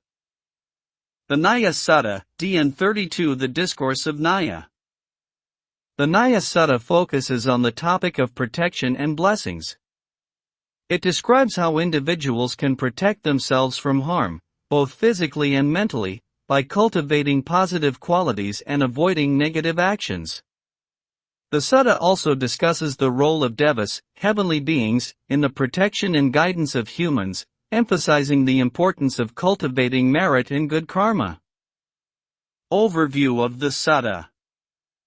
The Nyaya Sutta is presented as a dialogue between the Buddha and a group of 4 great kings who are protectors of the 4 directions. These kings are Dhataratha, east, Virulhaka, south, Vairapaka, west, and Vesavana, north. The great king Vesavana speaks on behalf of the group and recites protective verses. Key themes and teachings. Protective verses, Paritta. The Sutta contains a series of verses and chants that are intended to provide protection from various dangers and malevolent forces. These protective verses invoke the names and power of various deities and supernatural beings. Invocation of deities. The discourse includes the invocation of protective deities and spirits, emphasizing their role in safeguarding the Buddhist community. These deities are called upon to protect monks, nuns, lay practitioners, and their families from harm and illness. Moral conduct and protection. The protective verses emphasize the importance of ethical conduct, sila, as a means of protection. By maintaining moral purity and practicing the Dhamma, practitioners can attract the protection and support of benevolent beings. Unity and harmony. The sutta highlights the importance of unity and harmony within the Buddhist community. It encourages practitioners to live in concord and support one another, fostering a strong and resilient Sangha. Practical application.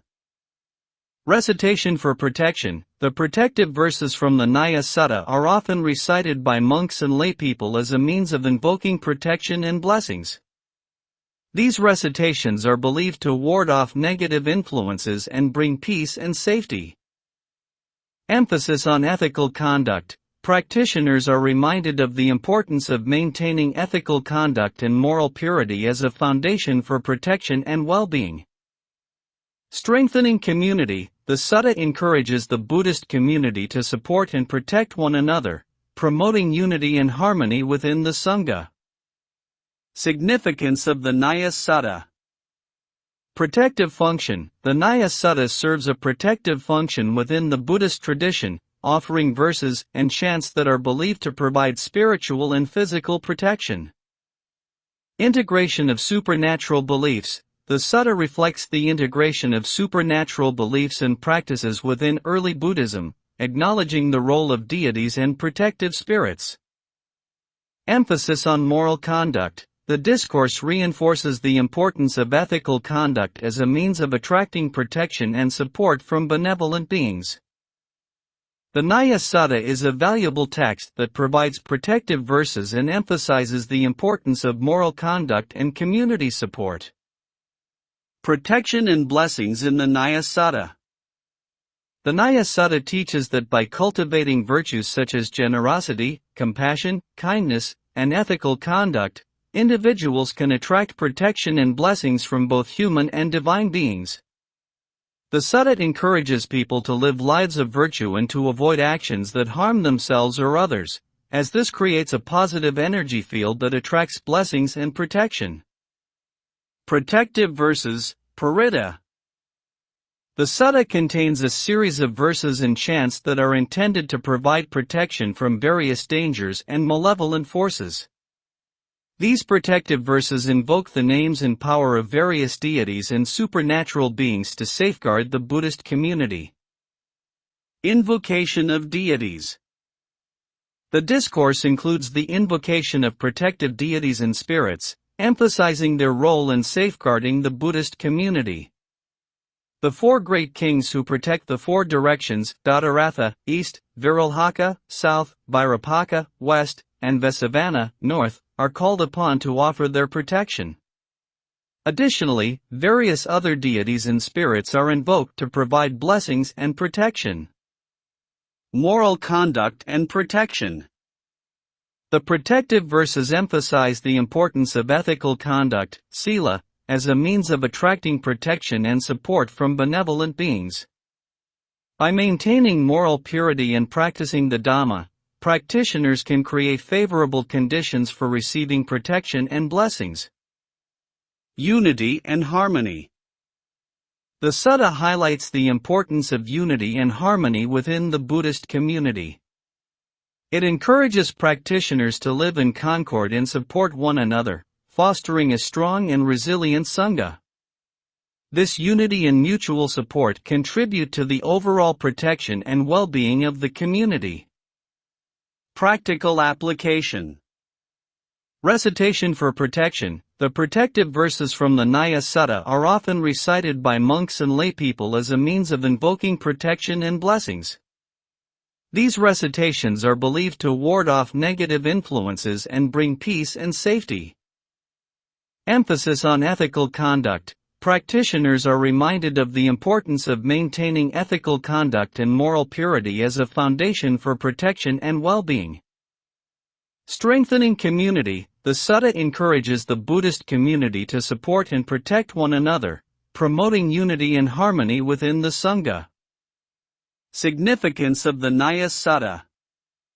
Protective function. The Nyaya Sutta serves a protective function within the Buddhist tradition, offering verses and chants that are believed to provide spiritual and physical protection.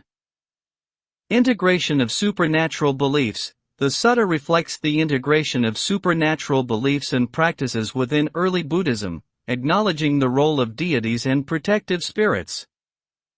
Emphasis on moral conduct. The discourse reinforces the importance of ethical conduct as a means of attracting protection and support from benevolent beings. The Nyaya Sutta is a valuable text that provides protective verses and emphasizes the importance of moral conduct and community support. The role of devas and spirits in Buddhist cosmology. The Nyaya Sutta provides insights into the role of devas and spirits in Buddhist cosmology. The sutta describes different realms of existence, including the Deva realms, and outlines the interactions between humans and these divine beings. It emphasizes the importance of cultivating merit and good karma, as this can influence the support and guidance received from devas and other spiritual beings. Devas, celestial beings. Devas are celestial beings who reside in various heavenly realms.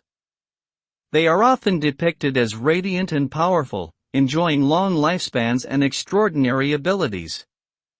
However, devas are still subject to the cycle of birth and death, samsara, and are not beyond suffering. Types of devas in their realms. Formless realm. Arupaloka devas in these realms have no physical form and exist in states of pure mental absorption. These realms are the highest in the Buddhist cosmological hierarchy. Form realm. Rupaloka devas in these realms have subtle forms and reside in states of meditative absorption, jhanas. The form realm consists of 16 heavens associated with various levels of meditative attainment. Desire realm. Kamaloka devas in these realms experience sensory pleasures and desires. The desire realm includes 6 heavenly realms. Kata Maharajika, realm of the 4 great kings, protectors of the 4 directions.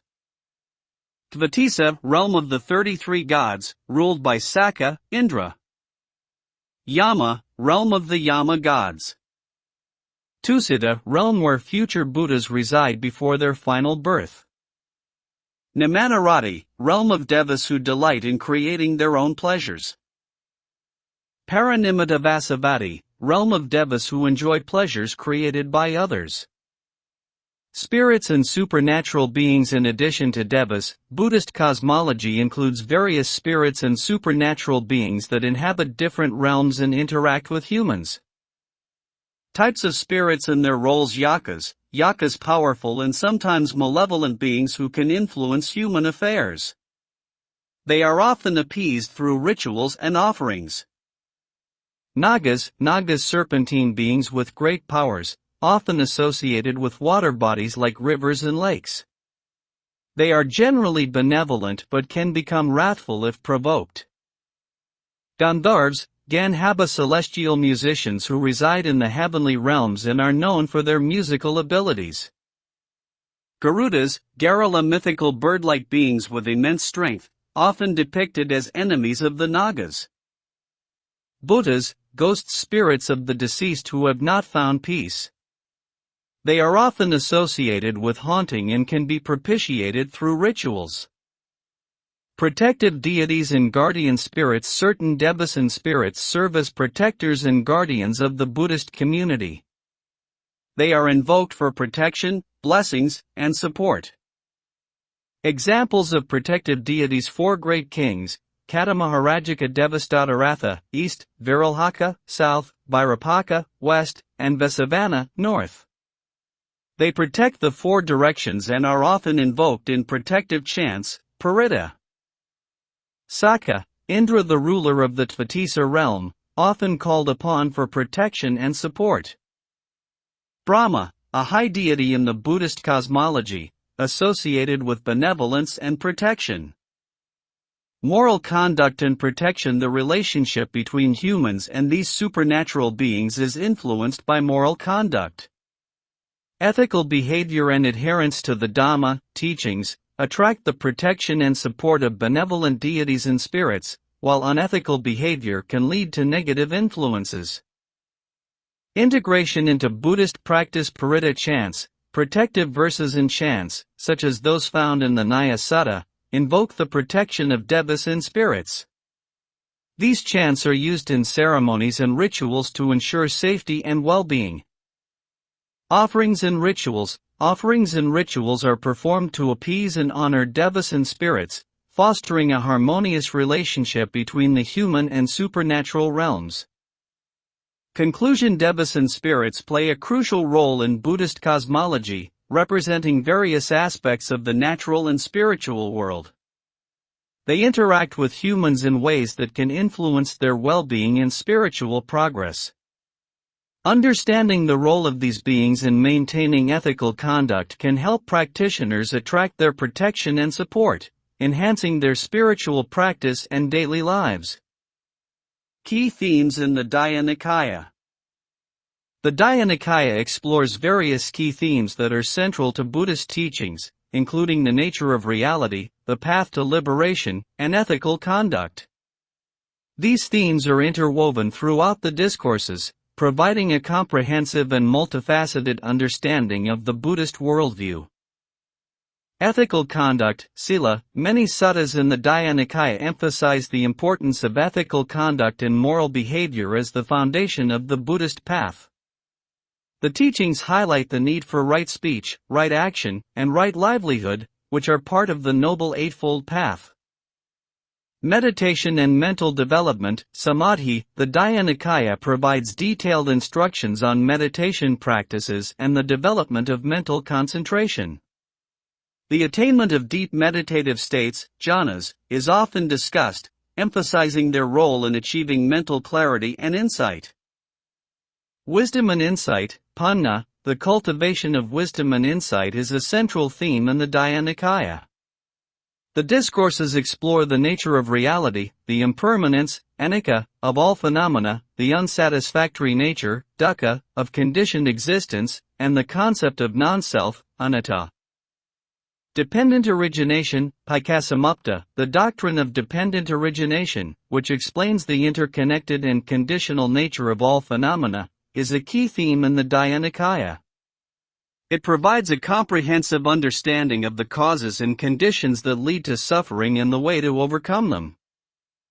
The Four Noble Truths. The Dhyana repeatedly emphasizes the Four Noble Truths: the truth of suffering, the cause of suffering, the cessation of suffering, and the path leading to the cessation of suffering. These foundational teachings are central to understanding the Buddha's path to enlightenment. The Noble Eightfold Path. The Noble Eightfold Path, which outlines the practical steps to achieve liberation, is a recurring theme in the Dhyana. The path includes right view, right intention, right speech, right action, right livelihood, right effort, right mindfulness, and right concentration. The nature of the self. The discourses often explore the nature of the self and the illusion of a permanent, unchanging identity. The teachings encourage practitioners to understand the concept of anatta, non-self, and to let go of attachment to the self.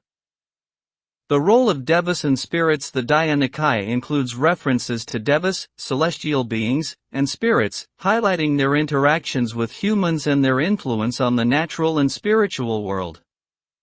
These references reflect the integration of supernatural beliefs within early Buddhism. Societal and interpersonal ethics. The Dhyana addresses various aspects of societal and interpersonal ethics, including the responsibilities and duties of laypeople, rulers, and spiritual leaders.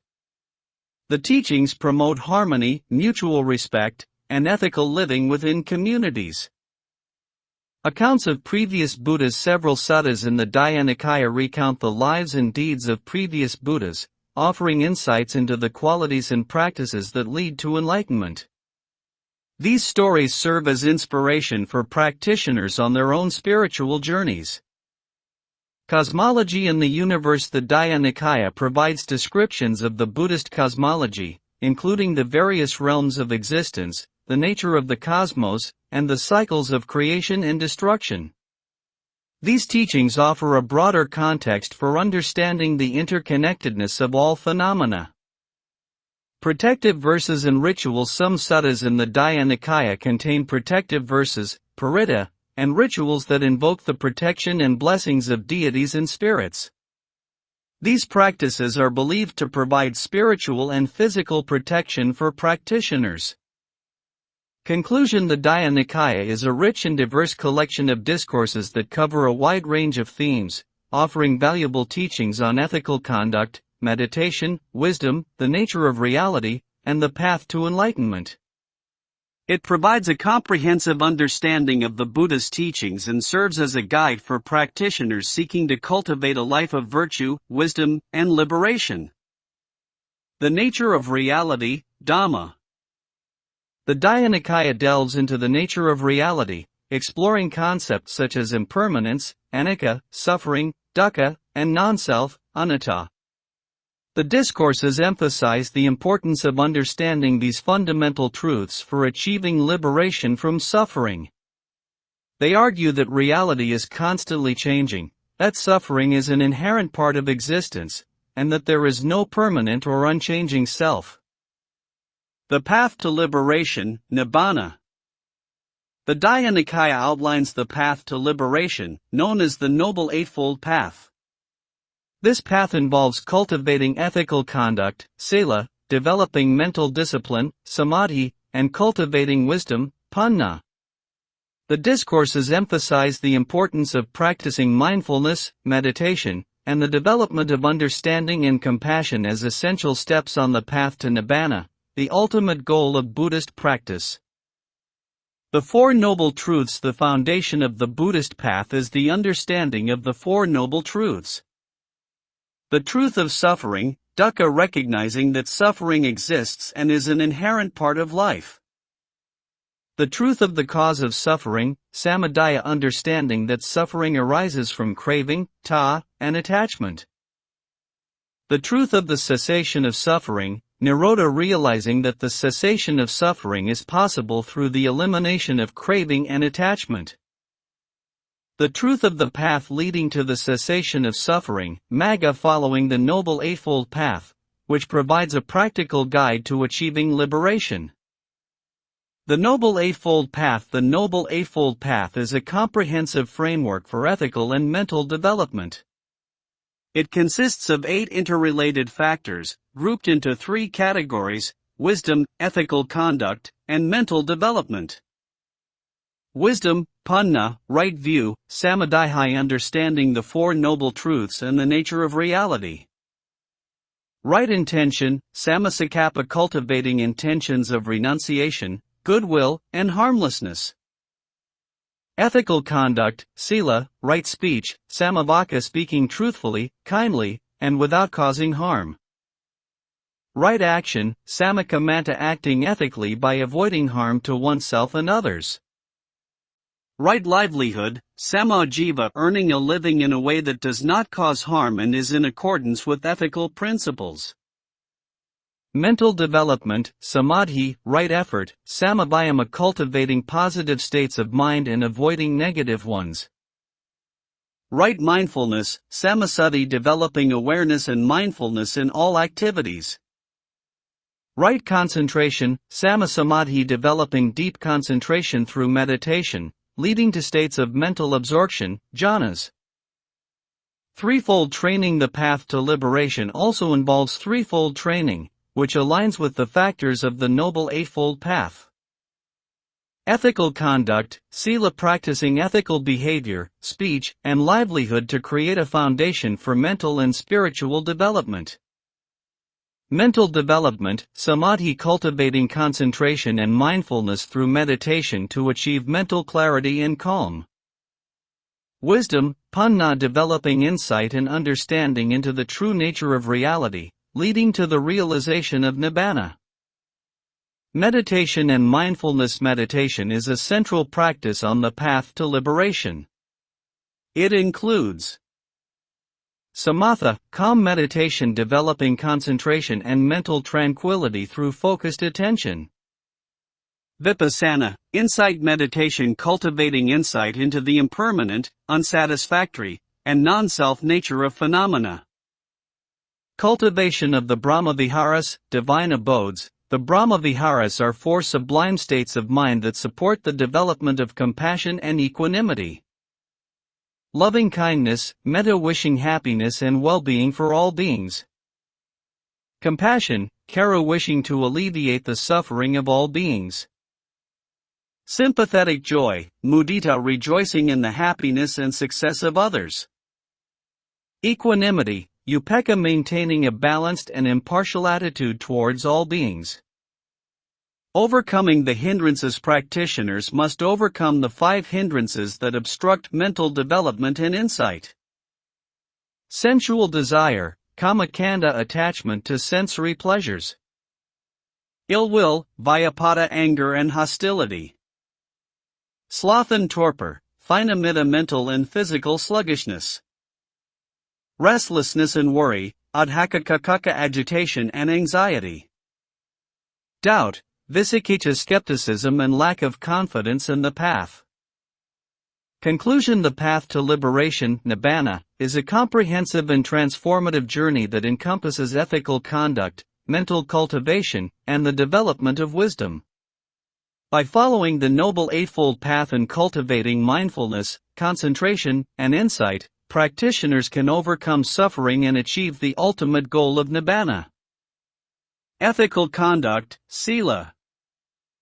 The Daya Nikaya places great emphasis on ethical conduct, sila.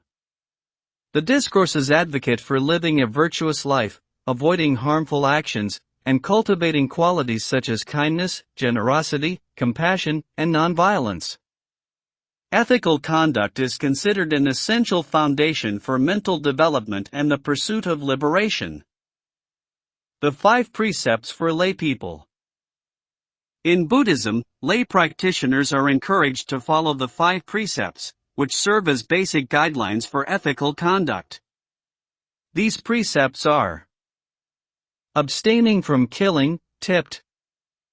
Principle, respecting and valuing all forms of life.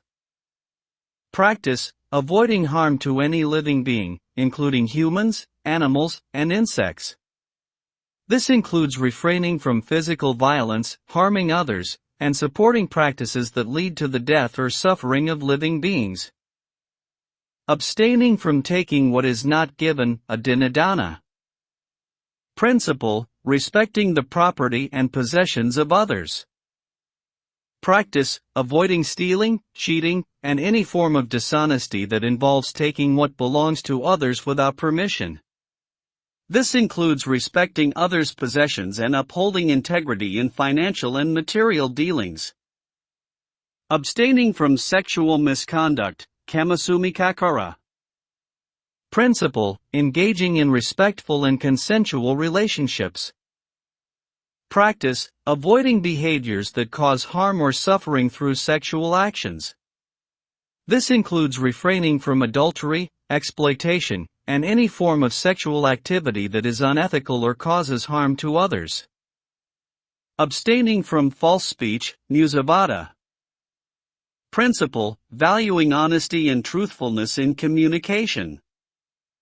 Practice, avoiding lying, deceit, and harmful speech. This includes speaking truthfully, avoiding gossip and slander, and using speech to promote harmony and understanding. Abstaining from intoxicants, suramaraya majapamdan. Principle, maintaining clarity of mind and avoiding behaviors that lead to heedlessness. Practice, avoiding the consumption of intoxicating substances, such as alcohol and drugs, that impair judgment and lead to harmful behaviors. This includes practicing moderation and mindfulness in one's lifestyle choices. The importance of ethical conduct. Foundation for mental development. Ethical conduct provides a stable foundation for the practice of meditation and the development of mindfulness.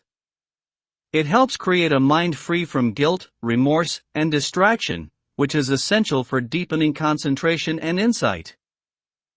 Promoting harmony and compassion. Adhering to ethical principles fosters harmony, trust, and compassion in relationships in communities.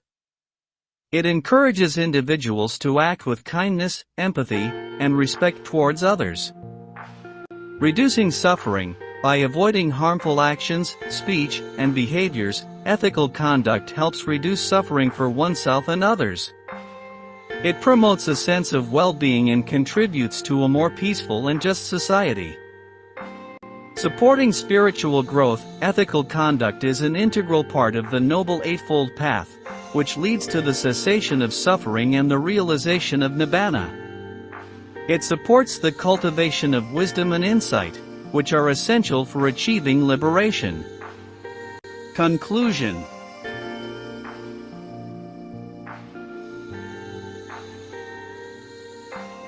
Ethical conduct, sila, is a cornerstone of the Buddhist path, providing essential guidelines for living a life of virtue, harmony, and spiritual progress.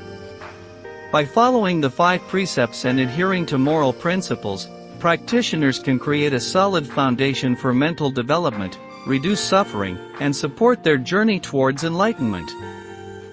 Mental discipline, samadhi. The Dhyana highlights the importance of mental discipline, samadhi, which involves training the mind to focus, concentrate, and achieve a state of tranquility. The Discourses emphasize the role of meditation as a key practice for developing mental discipline and for cultivating insight and understanding. Importance of mental discipline. Foundation for insight. Deep concentration is essential for developing insight into the true nature of reality. It helps to stabilize the mind and create the conditions necessary for profound understanding. Mental clarity and calm. Mental discipline leads to clarity and calmness of mind, which are essential for overcoming distractions, emotions, and negative mental states. Path to liberation. Samadhi is an integral part of the Noble Eightfold Path, specifically the factors of right effort, right mindfulness, and right concentration. Components of mental discipline. Right effort, samabhayama. Right effort involves the cultivation of wholesome mental states and the abandonment of unwholesome ones. It includes 4 aspects. Preventing unwholesome states, making an effort to avoid the arising of unwholesome thoughts and emotions.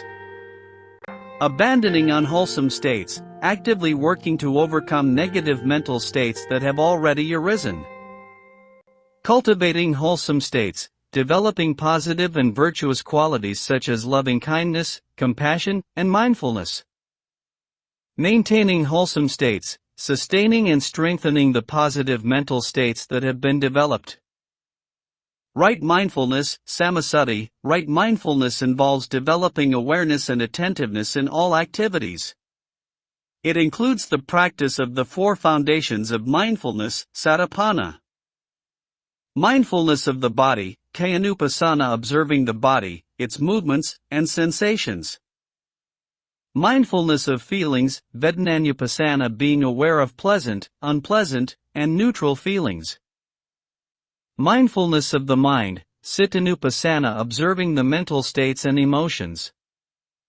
Mindfulness of dhammas, dhammanupassana. Contemplating the nature of phenomena, including the 5 aggregates, the 4 noble truths, and the hindrances. Right concentration, samasamadhi. Right concentration involves developing deep, sustained focus through meditation. It leads to the attainment of the 4 jhanas, meditative absorptions.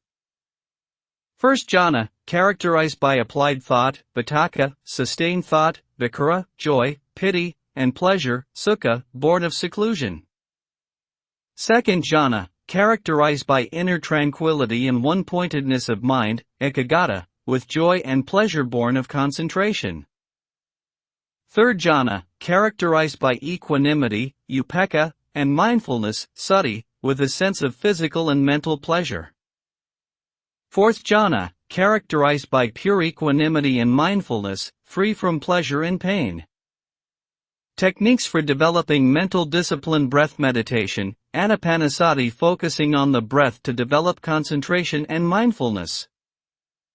Loving-kindness meditation, metta bhavana. Cultivating feelings of loving-kindness towards oneself and others.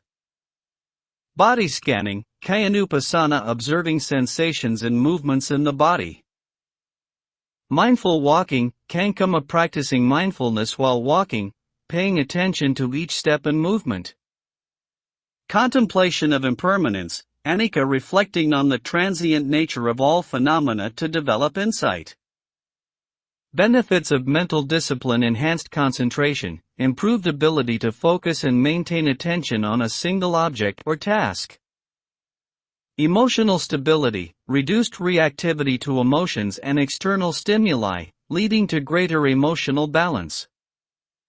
Increased awareness, heightened awareness of thoughts, feelings, and actions, promoting mindfulness in daily life. Deeper insight, greater understanding of the nature of reality, leading to the cessation of suffering and the realization of nibbana. Conclusion: mental discipline, samadhi, is a vital component of the Buddhist path, providing the foundation for developing insight and achieving liberation. By practicing right effort, right mindfulness, and right concentration, practitioners can cultivate deep concentration, mental clarity, and profound understanding, ultimately leading to the realization of nibbana. Wisdom, panna. The Dhyana emphasizes the importance of wisdom, panna, which involves understanding the nature of reality, the causes of suffering, and the path to liberation. The Discourses encourage the development of insight through the practice of mindfulness, meditation, and the study of the Dharma. Wisdom is considered essential for achieving lasting liberation from suffering. Key components of wisdom, panna. Right view, samadhi. Right view is the foundational aspect of wisdom, involving the correct understanding of the nature of reality and the principles of the Dhamma. It includes understanding the Four Noble Truths, recognizing the nature of suffering, its causes, its cessation, and the path leading to its cessation. Comprehending dependent origination, Pikasamupta, understanding the interconnected and conditional nature of all phenomena. Seeing the three marks of existence, insight into the impermanence, anicca, unsatisfactoriness, dukkha, and non-self, anatta, nature of all things. Right intention, sammasakappa. Right intention involves cultivating wholesome and skillful thoughts that align with the principles of the Dhamma. It includes intention of renunciation, nekkhamma sakappa, letting go of attachment and desire for sensory pleasures. Intention of goodwill, avyapada sakappa, cultivating thoughts of loving kindness and compassion towards all beings. Intention of harmlessness, avihis sakappa, promoting non-violence and avoiding harm to oneself and others. The development of wisdom. Study and learning. Studying the teachings of the Buddha, Dhamma, is an essential aspect of developing wisdom. This includes reading and reflecting on scriptures, engaging with the suttas, discourses, and other Buddhist texts to gain a deeper understanding of the teachings. Listening to Dhamma talks, attending teachings and discourses by knowledgeable teachers and practitioners. Reflection and contemplation. Reflecting on the Dhamma and contemplating its application in daily life helps to internalize the teachings and develop wisdom. This involves contemplation of the three marks of existence, reflecting on impermanence, unsatisfactoriness, and non-self in one's experiences. Meditative reflection, using meditation to explore and understand the nature of the mind and phenomena. Insight meditation, vipassana. Insight meditation is a practice specifically designed to cultivate wisdom through direct observation and understanding of the nature of reality. It involves observing phenomena, paying close attention to bodily sensations, feelings, thoughts, and mental states as they arise and pass away. Seeing clearly, developing clear insight into the impermanent, unsatisfactory, and non-self nature of all phenomena. The role of wisdom in the path to liberation. Overcoming ignorance. Wisdom dispels ignorance, avidya, which is the root cause of suffering and the cycle of birth and death, samsara. Guiding ethical conduct. Wisdom informs ethical conduct by providing a clear understanding of the consequences of actions and the importance of wholesome behavior. Supporting mental discipline. Wisdom enhances mental discipline by fostering insight and clarity, making it easier to concentrate and maintain mindfulness. Achieving liberation, the culmination of wisdom is the realization of nibbana, the cessation of suffering and the ultimate goal of the Buddhist path. Conclusion wisdom, panna, is a vital component of the Buddhist path, encompassing the correct understanding of the Dhamma, the cultivation of skillful intentions, and the development of insight through study, reflection, and meditation. By cultivating wisdom, practitioners can overcome ignorance, guide their ethical conduct, support their mental discipline, and ultimately achieve liberation from suffering. Comparison with other Nikayas. The Daya Nikaya, as one of the 5 Nikayas, shares common themes and teachings with the other collections. However, it is distinct in its focus on longer discourses, which allow for a more in-depth exploration of key Buddhist concepts. Daya Nikaya, collection of long discourses, content, contains 34 long suttas, discourses, that cover a wide range of topics, including ethics, cosmology, meditation, and the lives of past Buddhas. Unique features: the discourses are lengthy and often detailed, providing in-depth discussions on various subjects. Some of the well-known suttas include the Mahaparinibbana Sutta, the Great Passing, the Sigalovada Sutta, the Discourse to Sagala, and the Brahmajala Sutta, the all-embracing net of views.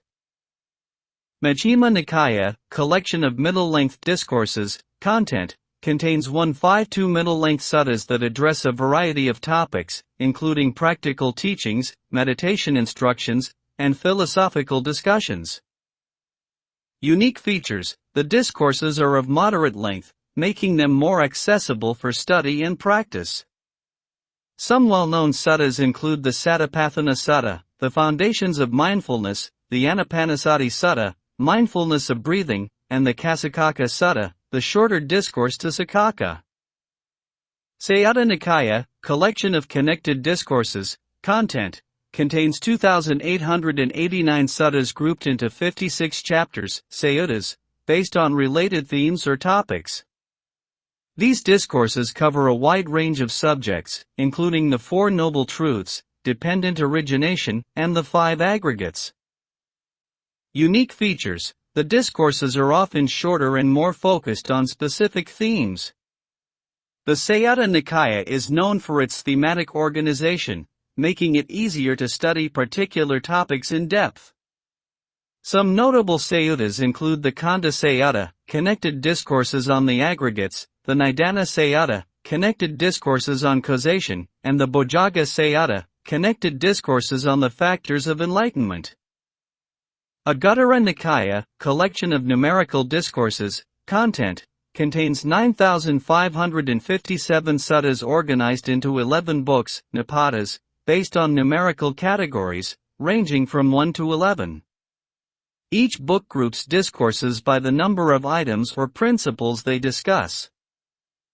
Unique features: the numerical organization makes it easy to find teachings based on specific numbers. The Anguttara Nikaya is known for its practical and systematic approach, offering teachings that are concise and easy to remember. Some notable nipatas include the Ekaka Nipata, the Book of Ones, the Dukkha Nipata, the Book of Twos, and the Taika Nipata, the Book of Threes. Khaddaka Nikaya, collection of minor discourses, content, contains a diverse collection of texts, including poems, stories, and teachings, with 15 primary texts such as the Dhammapada, the Udana, and the Jataka tales. Unique features: the Khaddaka Nikaya is the most varied of the Nikayas, encompassing a wide range of genres and styles. It includes well-known texts such as the Dhammapada, verses of the Dharma, the Sutta Nipata, group of discourses, and the Jataka, stories of the Buddha's past lives. The Khaddaka Nikaya is known for its accessibility and appeal to both monastics and lay people. Conclusion: each of the 5 Nikayas in the Sutta Pitaka offers a unique perspective on the Buddha's teachings, with varying lengths, styles, and focuses. The Daya Nikaya provides in-depth, lengthy discourses. The Majjhima Nikaya offers middle-length teachings. The Sayutta Nikaya organizes discourses by thematic connections, the Agutara Nikaya groups teachings by numerical categories, and the Khataka Nikaya presents a diverse collection of shorter texts. Together, they provide a comprehensive and multifaceted view of the Buddha's teachings. Similarities and differences with the Majjhima Nikaya. The Dhyana shares many similarities with the Majjhima Nikaya, Middle Discourses, as both collections focus on the Buddha's teachings on the Four Noble Truths and the Noble Eightfold Path. However, the Dhyana typically presents these teachings in a more comprehensive and elaborate manner, often addressing broader issues of philosophy and ethics.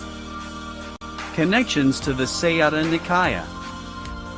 The Dhyana also has connections with the Sayutta Nikaya, Connected Discourses. Both collections feature discourses that are organized according to themes and topics. The Dhyana can be seen as offering a more comprehensive and extended treatment of the teachings presented in a thematic way in the Sayutta Nikaya. The Dhyana in different Buddhist traditions. The Dhyana has been studied and interpreted by various Buddhist traditions, with different schools offering their own unique perspectives on its teachings. Theravada Buddhism primary text. In Theravada Buddhism, the Dhyana is one of the primary texts of the Sutta Pitaka, which is part of the Pali Canon, Tipitaka. It is highly revered and studied by both monastics and lay practitioners. Study and practice. The long discourses in the Dhyana are regularly studied in monastic education and lay study groups. Key suttas, such as the Mahaparinibbana Sutta, the Great Passing, and the Brahmajala Sutta, the all-embracing net of views, are frequently discussed and referenced in teachings and sermons.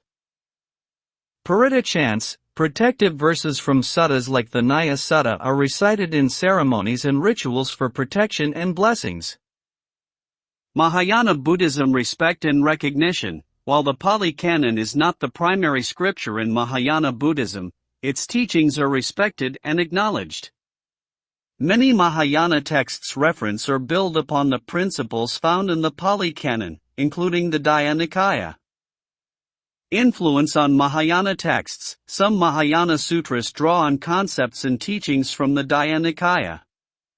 For example, the idea of dependent origination, Paikasamupta, and the Four Noble Truths are foundational teachings in Mahayana Buddhism as well. Study and comparative analysis. Scholars and practitioners may study the Dhyana alongside Mahayana texts to gain a broader understanding of Buddhist teachings and to explore the commonalities and differences between traditions. Vajrayana Buddhism, Tibetan Buddhism. Historical context. Vajrayana Buddhism has its roots in Mahayana Buddhism, and it incorporates a wide range of texts, including those from the Pali Canon. The Dhyana, while not a central text in Vajrayana practice, is recognized for its historical and doctrinal significance.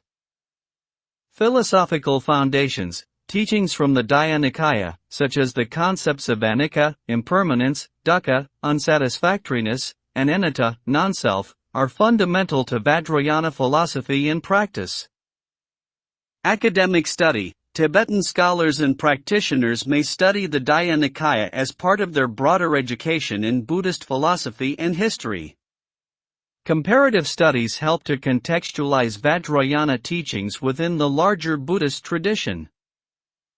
Contemporary and secular Buddhism modern adaptations. In contemporary and secular approaches to Buddhism, the Dhyana is often referenced for its practical and philosophical teachings.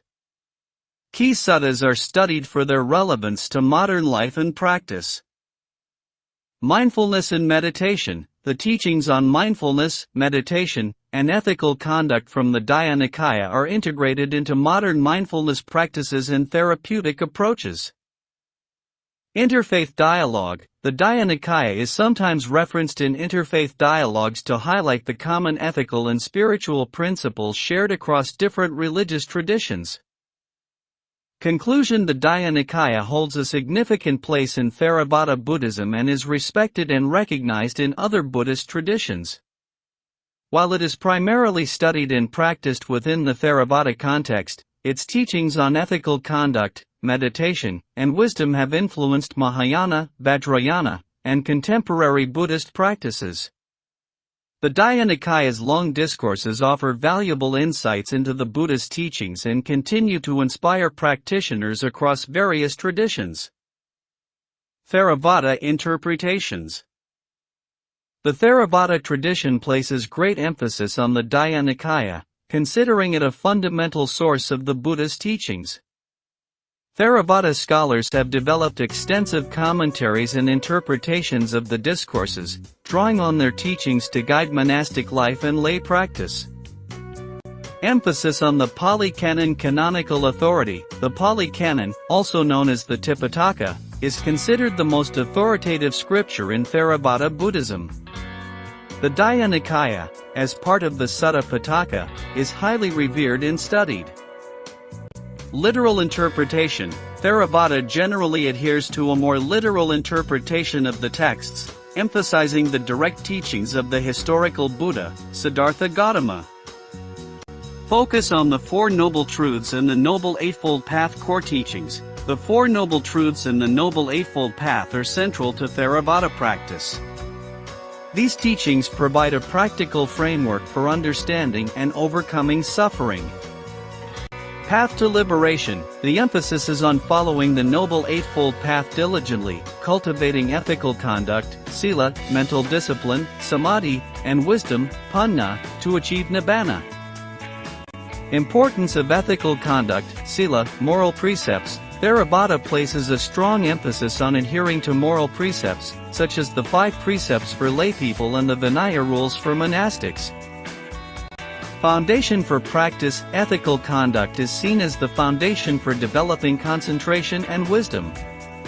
It helps create a stable and conducive environment for meditation and spiritual growth. Meditation practices samatha and vipassana. Theravada distinguishes between 2 main types of meditation, samatha, calm abiding, and vipassana, insight. Both are considered essential for mental development and the realization of nibbana. Jhana states, the practice of developing deep meditative absorption, jhana, is highly valued. The Dhyana-Nikaya provides detailed descriptions of the jhanas and their role in the path to liberation. Dependent origination, HCMC, causality. The doctrine of dependent origination is a key teaching in Theravada Buddhism. It explains the interconnected and conditional nature of all phenomena and the cycle of birth, death, and rebirth. Practical insight. Understanding dependent origination helps practitioners develop insight into the nature of suffering and the way to overcome it. Theravada commentaries Visuddhimagga. The Visuddhimagga, Path of Purification, written by the scholar Buddhaghosa in the 5th century, is a comprehensive manual of Theravada doctrine and practice. It provides detailed explanations and interpretations of key teachings, including those found in the Dhyana-Nikaya. Sub-commentaries. In addition to the primary commentaries, there are sub-commentaries, K with Mikron S, that provide further elucidation and clarification of the canonical texts.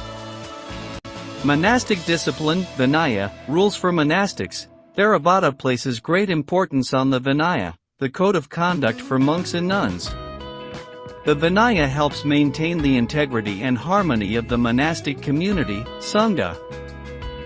Role of monasticism. Monastic practice is highly valued in Theravada, with the monastic community serving as the primary custodians and teachers of the Dhamma.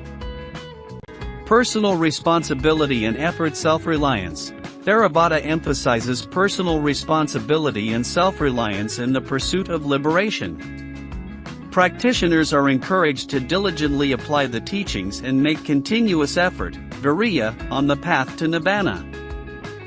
Role of the teacher. While teachers and guides are important, the ultimate responsibility for spiritual progress lies with the individual practitioner. Conclusion. Theravada interpretations of the Dhyana-Nikaya and the broader Pali Canon emphasize a practical and systematic approach to the Buddha's teachings.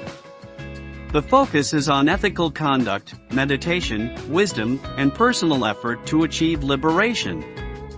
By adhering to the foundational principles of Theravada, practitioners aim to cultivate a life of virtue, mental clarity, and insight, ultimately realizing Nibbana. Mahayana perspectives. Mahayana Buddhism also recognizes the Dhyana as a valuable source of the Buddha's teachings. However, Mahayana interpretations tend to emphasize the teachings on emptiness, sunyata, and the interconnectedness of all beings, drawing on the Dhyana's discourses on dependent origination and the nature of reality to support these concepts. The Dhyana and modern Buddhist practice. The Dhyana continues to offer valuable insights and guidance for modern Buddhists. Its teachings on the nature of reality, the path to liberation, and ethical conduct are relevant to contemporary life, providing a framework for living a meaningful and fulfilling life. Ethical living and social responsibility practical application. The ethical teachings found in suttas like the Sigalovada Sutta, DN 31, offer timeless principles for leading a virtuous and responsible life. Lay practitioners can apply these guidelines to their relationships, work, and community interactions. Modern relevance. The emphasis on respect, compassion, and ethical conduct resonates with modern values and helps individuals navigate complex social and ethical dilemmas.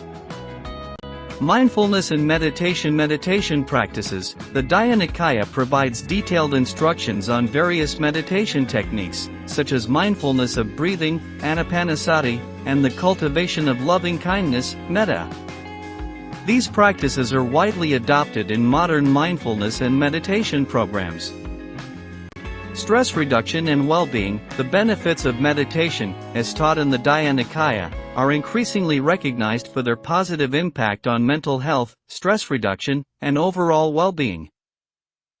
Understanding of the mind's psychological insights. The suttas offer deep insights into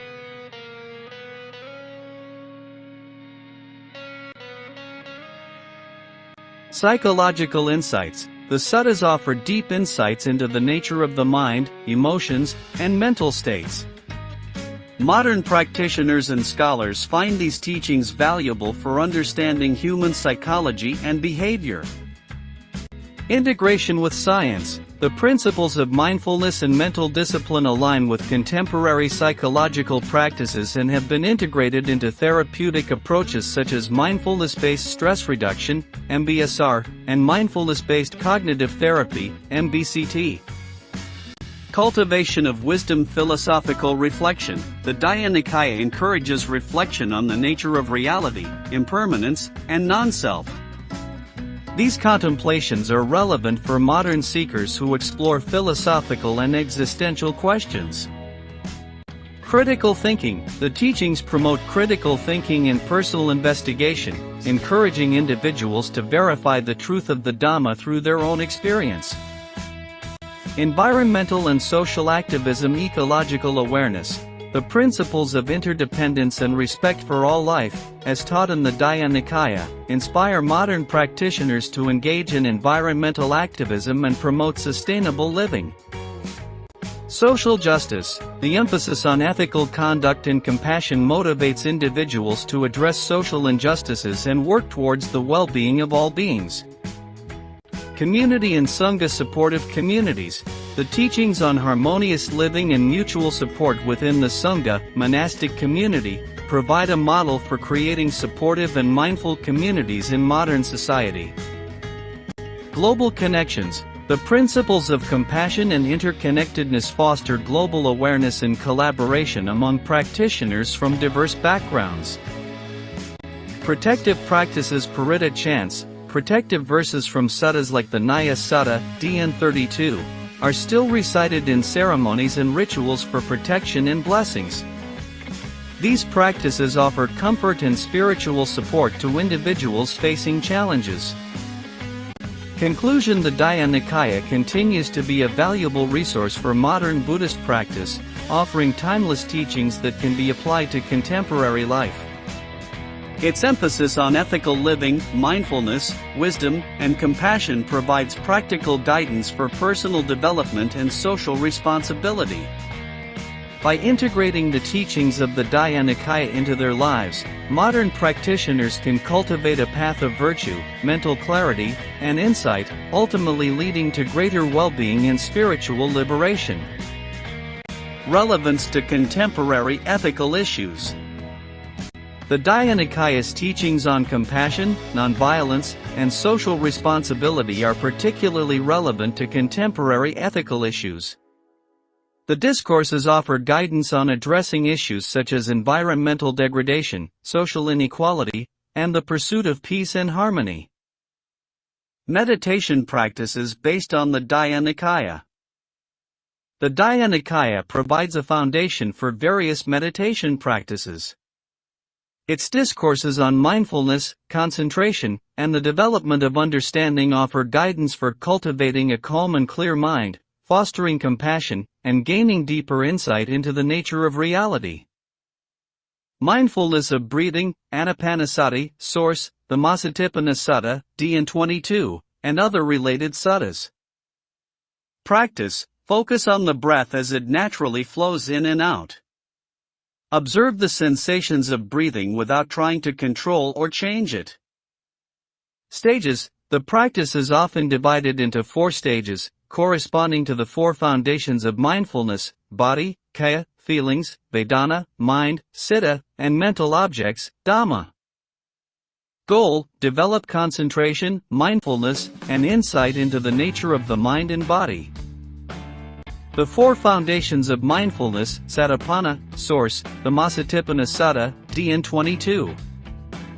Practice: cultivate mindfulness by observing 4 aspects of experience.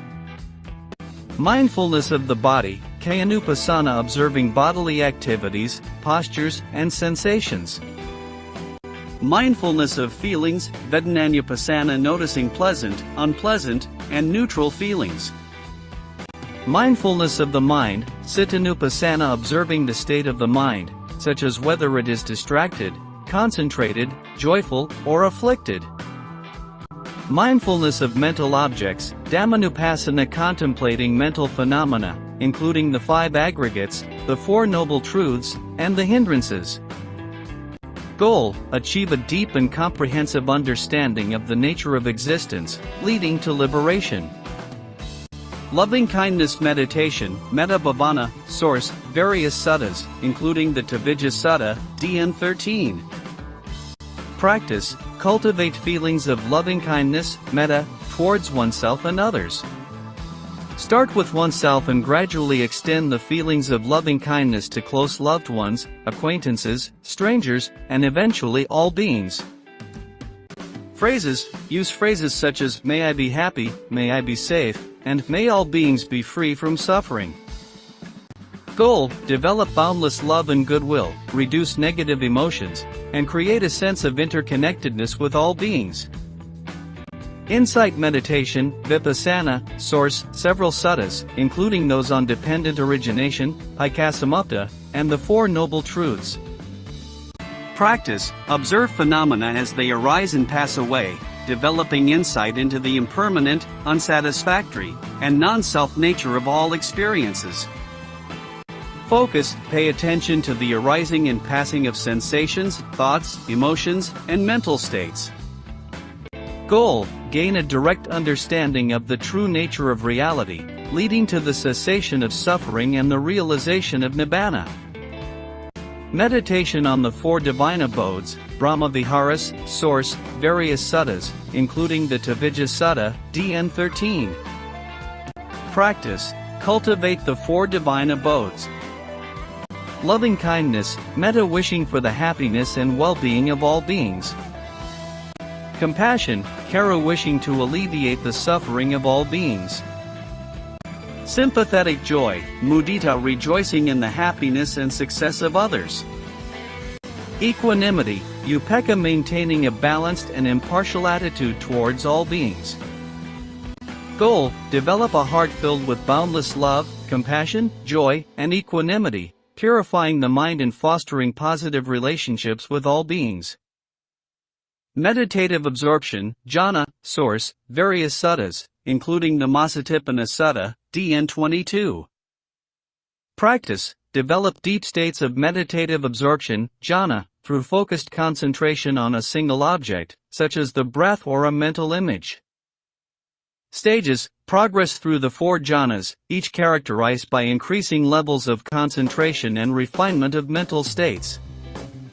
First jhana, applied thought, sustained thought, joy, and pleasure born of seclusion. Second jhana, inner tranquility, one-pointedness of mind, joy, and pleasure born of concentration. Third jhana, equanimity and mindfulness, with a sense of physical and mental pleasure. Fourth jhana, pure equanimity and mindfulness, free from pleasure and pain. Goal: achieve deep mental tranquility and concentration, creating the foundation for insight and wisdom. Conclusion: scholarly interpretations of the Daya Nikaya. Scholarly interpretations of the Daya Nikaya have shed light on the historical, literary, and philosophical aspects of these discourses. Scholars have examined the linguistic features of the text, the historical context in which they were compiled, and the philosophical implications of the teachings. Linguistic analysis of the texts. Linguistic analysis of the Daya Nikaya has provided insights into the language and style of the discourses. Scholars have examined the use of polygrammar, vocabulary, and literary devices, revealing the subtle nuances and richness of the text. Debates and controversies. There have been ongoing debates and controversies surrounding the interpretation and authenticity of the Daya Nikaya. Some scholars have questioned the historical accuracy of certain accounts, while others have debated the theological implications of the teachings. Historical authenticity. Oral tradition. The Daya Nikaya, along with other parts of the Pali Canon, was transmitted orally for several centuries before being written down. This has led to questions about the accuracy and consistency of the texts over time. Textual variations. Different manuscripts and versions of the Daya Nikaya exist, leading to variations in the text. Scholars debate the authenticity of certain passages and whether they were later additions or modifications. Interpretation of teachings. Literal versus symbolic. There is ongoing debate about whether certain teachings in the Daya Nikaya should be interpreted literally or symbolically. For example, descriptions of cosmology and supernatural beings are sometimes seen as metaphorical rather than factual. Contextual understanding. The historical and cultural context in which the Daya Nikaya was composed plays a significant role in its interpretation. Modern scholars and practitioners may interpret the teachings differently based on contemporary values and understanding. Role of devas and supernatural beings. Supernatural elements. The inclusion of devas, celestial beings, and other supernatural elements in the Daya Nikaya has led to debates about their significance and relevance. Some view these elements as integral to the teachings, while others see them as cultural artifacts that can be interpreted metaphorically. Comparative analysis with other texts. Consistency with other Nikayas. Scholars compare the teachings in the Daya Nikaya with those in other Nikayas, collections, to assess consistency and authenticity. Discrepancies between texts can lead to debates about which versions are more accurate or original. Influence of later traditions. There is discussion about the extent to which later Buddhist traditions and commentaries have influenced the interpretation of the Daya Nikaya. Some argue that certain interpretations may reflect later doctrinal developments rather than the original teachings. Modern relevance. Application to contemporary life. The relevance of the Daya Nikaya's teachings to modern life is a topic of debate. Some practitioners and scholars argue that the teachings are timeless and universally applicable, while others believe that certain aspects need to be reinterpreted or adapted to fit contemporary contexts. Conclusion. The Daya Nikaya, like many ancient religious texts, is subject to ongoing debates and controversies regarding its interpretation and authenticity. These discussions are important for understanding the historical context, cultural influences, and contemporary relevance of the teachings. By engaging with these debates, scholars and practitioners can gain a deeper appreciation of the Dhyana and its significance within the broader Buddhist tradition. The influence of the Dhyana on Buddhist art and literature. The Dhyana has had a significant impact on Buddhist art and literature. Its stories and teachings have inspired countless works of art, literature, and music throughout history. Narrative art and iconography depictions of the Buddha's life, the Mahaparinibbana Sutta, DN 16, which describes the final days and passing of the Buddha, has inspired numerous artistic representations. These include sculptures, paintings, and murals depicting the Buddha's parinibbana, final nirvana, and the events leading up to it. Scenes from the suttas, various suttas in the Dhyana, such as the Brahmajala Sutta, DN 1, and the Samanathala Sutta, DN 2, have been depicted in Buddhist art. These scenes often illustrate key teachings and events described in the texts, providing visual narratives that complement the written word. Literary influence. Poetry and prose. The literary style and narrative techniques found in the Dhyana have influenced Buddhist poetry and prose. The use of vivid imagery, dialogue, and storytelling in the suttas has inspired later Buddhist writers and poets to adopt similar techniques in their works. Commentaries and exegesis. The Dhyana has been the subject of extensive commentaries and exegesis by Buddhist scholars. These commentaries provide detailed interpretations and explanations of the suttas, contributing to the development of Buddhist literature and philosophy. Ritual and performance. Paritta chants, protective verses from the Nyaya Sutta, DN 32, and other suttas are recited in rituals and ceremonies for protection and blessings. These chants have become an integral part of Buddhist liturgical practices and are often performed during important religious events. Dramatic performances. The narratives and teachings of the Dhyana have been adapted into dramatic performances, such as traditional Buddhist plays and dance dramas. These performances bring the teachings to life and make them accessible to a wider audience.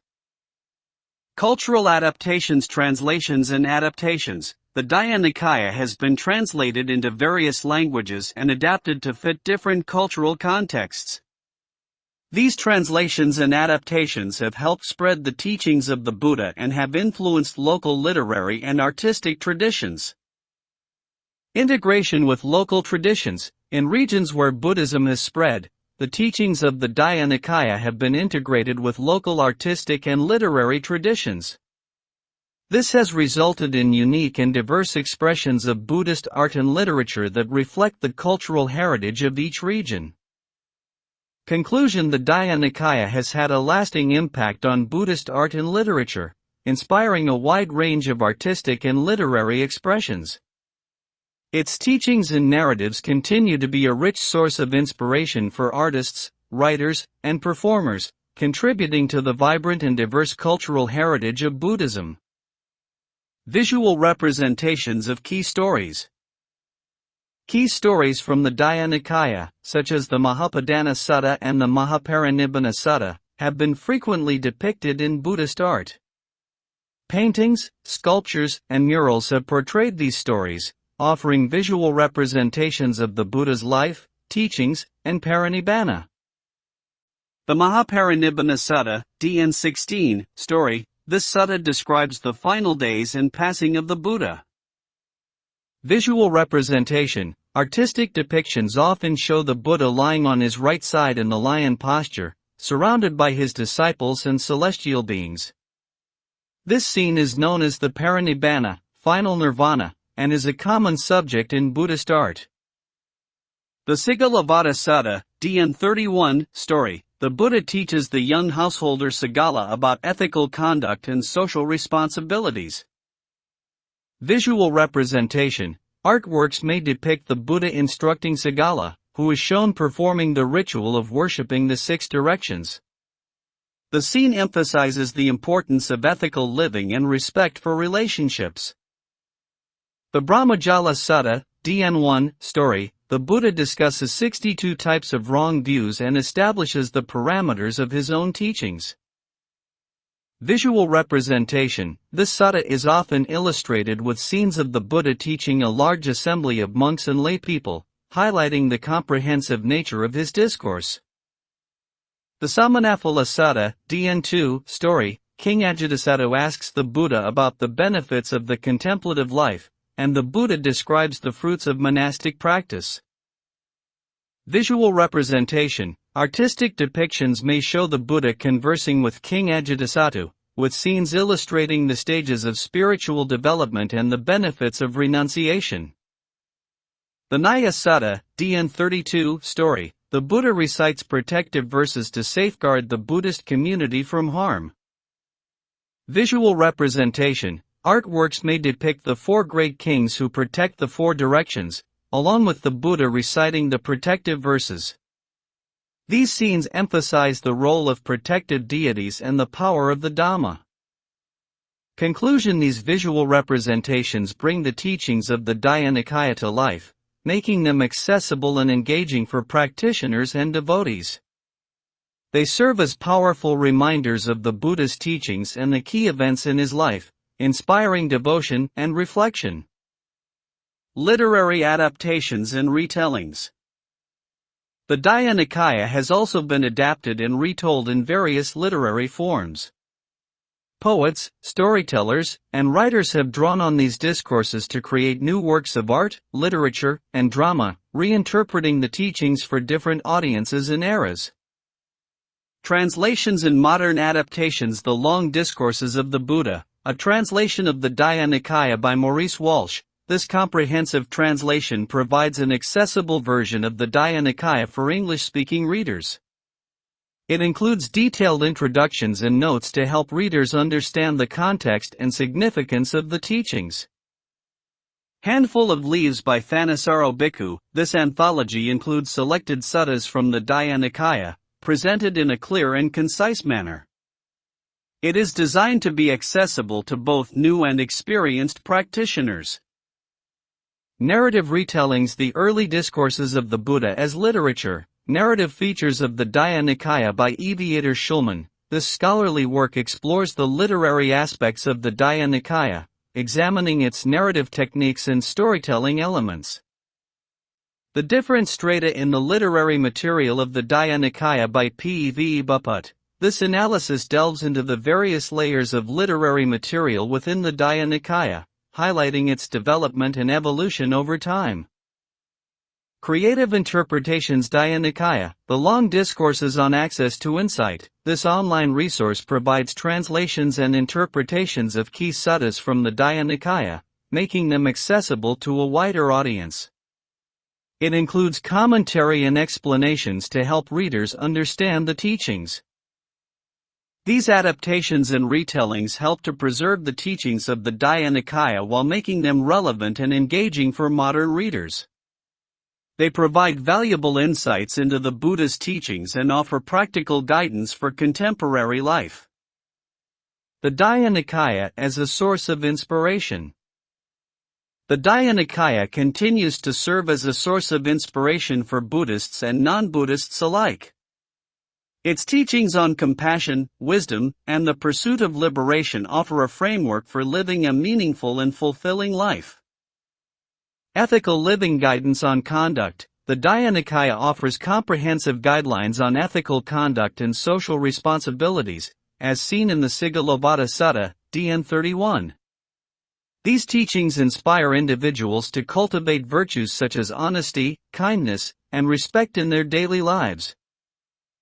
Foundation for practice. Ethical conduct, sila, is emphasized as the foundation for meditation and mental development. The teachings inspire practitioners to uphold moral principles and create a stable foundation for spiritual growth. Mindfulness and meditation techniques. The Dhyana provides detailed instructions on various meditation practices, including mindfulness of breathing, anapanasati, and the cultivation of loving kindness, metta. These teachings inspire practitioners to develop mindfulness, concentration, and insight. Inner peace and clarity. The practice of meditation, as taught in the Dhyana, leads to inner peace and mental clarity. This inspires individuals to integrate mindfulness into their daily lives and experience greater well-being. Wisdom and insight. Philosophical reflections. The discourses in the Dhyana encourage deep reflection on the nature of reality, impermanence, and non-self. These teachings inspire practitioners to cultivate wisdom, panna, and seek a deeper understanding of existence. Path to liberation. The teachings on the Four Noble Truths and the Noble Eightfold Path provide a clear roadmap to liberation, nibbana. This inspires individuals to diligently follow the path and strive for the cessation of suffering. Community and compassion. Building harmonious communities. The Dhyana emphasizes the importance of mutual respect, support, and harmony within the community, sangha. These teachings inspire individuals to foster positive relationships and create supportive communities. Acts of compassion. The cultivation of compassion, karu, and loving kindness, metta, towards all beings is a central theme in the Dhyana. This inspires practitioners to engage in acts of kindness and altruism, contributing to the well-being of others.